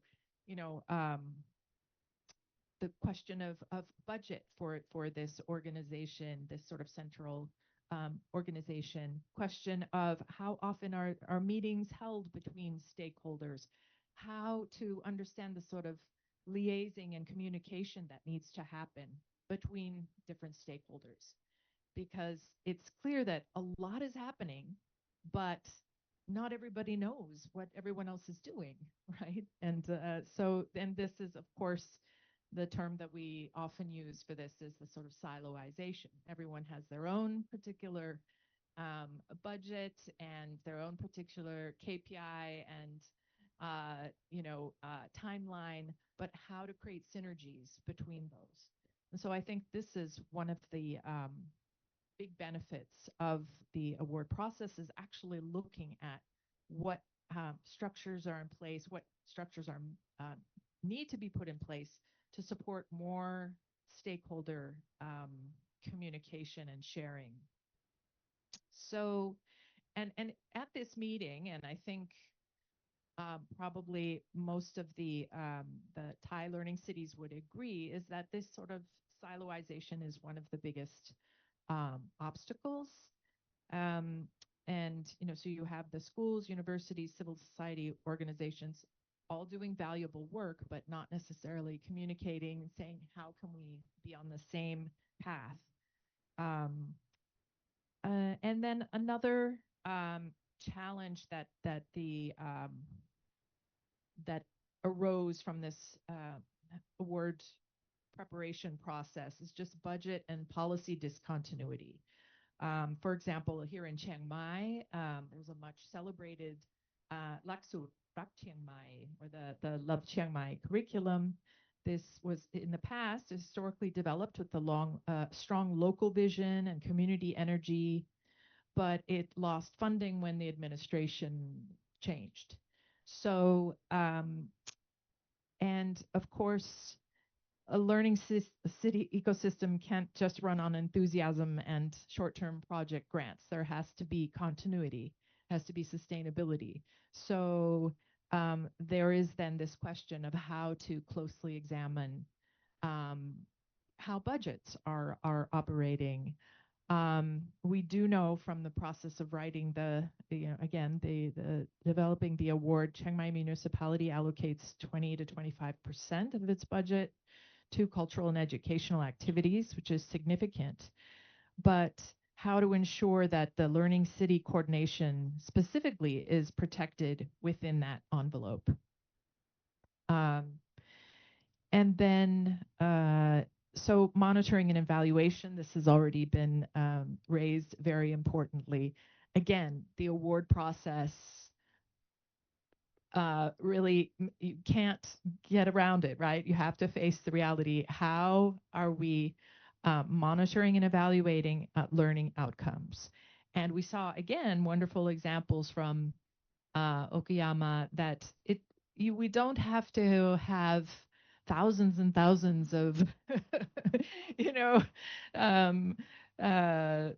participants in any given learning activity. The aims and targets can be more modest, but nonetheless they should be there, and it should be clear what those monitoring and evaluation mechanisms are. And this was something that at this particular stakeholder meeting, the governor's office itself was very honest that for at the time being, the criteria for the 4-level monitoring system, it's still insufficiently defined. There are participation numbers, but it's really hard to measure learning outcomes. And in the Chiang Mai case, I think this is particularly true. And maybe this relates to the earlier point about how do you measure quality of life improvements? How do you measure the sort of benefits of participating and learning from ritual traditions, or participating in the Yipeng festival? Or how are you going to measure these qualitative value that are derived from cultural learning, right? So I think this is a big challenge for Chiang Mai, because so much of Chiang Mai's kind of learning city identity is grounded in culture. So to figure out how to do that. And then really just the vision coherence. So yeah, what is the overarching narrative and story that each city tells? So I think I can wrap up there, but just to say that I think this has been a really wonderful sharing opportunity, and I myself have also learned a great deal, as I always feel I learn every time I've joined these Learning City events. So thank you all, and thank you to the organizers. I would take this opportunity to do the short summary in Thai. ก็ช่วงแรกอาจารย์ก็ฉายภาพให้ดูนะคะว่าจริงๆแล้วพอเราเป็นสมาชิกเมืองกันรู้เนี่ยแม้ว่าเราจะมีหน่วยงานกลางหลายๆหน่วยงานที่ช่วย connect เราด้วยกันหรือว่าเชื่อมโยงเราด้วยกันเนี่ยแต่ว่าถ้ามองจริงๆเนี่ยเราจะมองว่าการจะมีงานแบบนี้หรือมีกิจกรรมแบบนี้ที่เรียกว่า collective action หรือว่า collective reflection เนี่ยค่อนข้างน้อยก็อาจจะเป็นประเด็นที่ในเมืองไทยเองหรือบริบทโดยรวมของไทยโดยเฉพาะเนี่ยน่าจะต้องวางแผนหรือพิจารณานะคะว่าอาจจะต้องมีการประชุมหรือการหารือแบบนี้กับหน่วยงานที่เกี่ยวข้องเนี่ยบ่อยมากขึ้นเพื่อที่จะได้เข้าใจระบบโครงสร้างการทำงานต่างๆเนื่องจากว่าทุกเมืองก็มีในสิ่งที่อยากทำมีโปรเจกต์มีสิ่งที่หลากหลายมากนะคะอันต่อมาอาจารย์พูดถึงว่าโอเคเราเข้าใจว่าการเป็นเมืองแห่งการเรียนรู้ตลอดชีวิตเนี่ยต้องทำงานร่วมกับผู้คนที่หลากหลายแต่เราอาจจะต้องมองว่าอะไรที่เป็นระบบที่ชัดเจนที่สามารถที่จะดึงความหลากหลายของคนที่มีส่วนร่วมเนี่ยให้เขามาเป็นส่วนหนึ่งของการเรียนรู้ตลอดชีวิตแล้วได้รับประโยชน์อย่างจริงจังนะคะอันต่อมาเนี่ยพูดถึงเรื่องของ สิ่งที่ครอบคลุมไปถึงเรื่องของความท้าทายที่เราพูดถึงก่อนอันนี้ไม่ว่าจะเป็นเรื่องของการเมืองที่เปลี่ยนแปลงในแต่ละพื้นที่เนี่ยก็มีผลต่อเรื่องของการจัดการงบประมาณแม้ว่าถ้าเราตั้งคำถามไปแล้วเราบอกว่าโอเคงบประมาณมีสนับสนุนในเรื่องของการศึกษาตลอดชีวิตแต่มันก็เกิดคำถามต่อไปว่าในระบบไซโลที่เรามีอยู่ระบบที่ต้องเป็นแบบท็อปดาวลงมาหรืออะไรอย่างเงี้ยค่ะเรื่องของความต่อเนื่องของงบประมาณเนี่ยเกิดได้ขึ้นจริงมากน้อยแค่ไหนหรือมีแผนที่ชัดเจนมากน้อยแค่ไหนที่จะจัดสรรงบประมาณดังกล่าวนะคะอีกอันหนึ่งที่เป็นความท้าทายในบริบทของประเทศไทยซึ่งวันนี้เนี่ยได้เรียนรู้จากที่อื่นแล้วก็คิดว่าเป็นเรื่องที่เมืองหลายๆเมืองก็ตั้งประเด็นขึ้นมาที่อาจารย์ปรารถนาบอกไปแล้วก็คือเรื่องของการที่จะไปติดตามผลแล้วก็ประเมินนะคะดังนั้นเนี่ยการประเมินไม่ใช่แค่การพยายามส่งรายงานทุก2 ปีที่เราต้องส่งแต่หมายถึงการประเมินและติดตามผลเรื่องของการใช้งบประมาณให้เกิดประโยชน์จริงๆแล้วผู้ที่ได้รับประโยชน์เนี่ยเป็นคนในพื้นที่จริงๆซึ่งเราจะเห็นตัวอย่างของโอกายาม่าวันนี้เนี่ยที่แฟนถามไปก็คือว่าเฮ้ยตัวเลขเขาหลักพันแต่เขาตอบมาว่าจริงๆการจะทำตัวเลขหลักพันหมายความว่าการสำรวจตัวเลขหลักพันเนี่ยมันดูเหมือนน้อยแต่มันลึกแล้วมันยากมันลึกแล้วมันยากหมายความว่าเขาอันนี้ขอ wording ของเขาเลยนะคะว่าเขาอาจจะมีข้อสงสัยว่าการพัฒนาอย่างยั่งยืนจริงๆที่ไปพัฒนาคุณภาพชีวิตเนี่ยมันเป็นเหมือนสิ่งที่เราไม่รู้ว่าจะเกิดขึ้นเมื่อไหร่แต่สิ่งที่รู้แน่นอนก็คือว่าหากกิจกรรมหรือโครงการที่เราทำเนี่ยมันเข้าไปทำให้คนที่เข้าร่วมเกิดการเปลี่ยนแปลงด้านความคิดด้านพฤติกรรมสิ่งเหล่านี้ต่างหากที่จะช่วยขยายผลต่อไปในอนาคตนะคะแล้วก็อีกอันหนึ่งที่อาจารย์อเล็กพูดถึงก็คือเรื่องของความสอดคล้องกันของเรื่องวิสัยทัศน์ต่างๆที่ในแต่ละเมืองเนี่ยซึ่งก็เป็นส่วนหนึ่งที่เกี่ยวข้องกับทางอาจารย์ปรารถนาก็คือว่าทุกเมืองอยากทำทุกอย่างมีวิชั่นที่ตัวเองตั้งไว้แต่การไปถึงเป้าหมายนั้นเนี่ยมันอาจจะต้องให้การเรียงลำดับความสัมพันธ์เกิดขึ้นก่อนแล้วก็มองเรื่องถึงเรื่องความยั่งยืนต่างๆที่สอดคล้องกันนะคะก็จะเป็นประมาณนี้ค่ะ so I will switch back perfect timing we finished before our schedule and in Thai we have the word เกรงใจ like very difficult to translate into English that today we like we cannot really I can say in on behalf of everybody here on behalf of like all the 13 cities here and everyone here in host organization from like CNIT and Chiang Mai University that we are really overwhelmed by your like hospitality joining our event today and we hope that this event will not be just the first time the only time but it should be the first time that keep maintaining our connection and network with Learning City in Thailand, Learning City across the globe, and also like the organization like from UN, UNESCO, UIL, like NEIL and SDG, ESD from like Japan. So I would like to say thank you and thank you and thank you again to everybody here and hopefully that we can connect through like email and we promise to send you all the material we received today through email and hope you have a great time so just to say good evening goodbye like I hope you have a good time after this thank you so much ขอบคุณค่ะoh last session for the photo นะคะ for the photo sorry can I please ask everybody to turn on the camera again and we will take like the final photo okay can you smile do you have like any gesture like learning okay just smile then นะคะไม่เป็นไรมันจะดูแปลกๆนะคะ smile อีกแล้ว okay you ready 1 2 3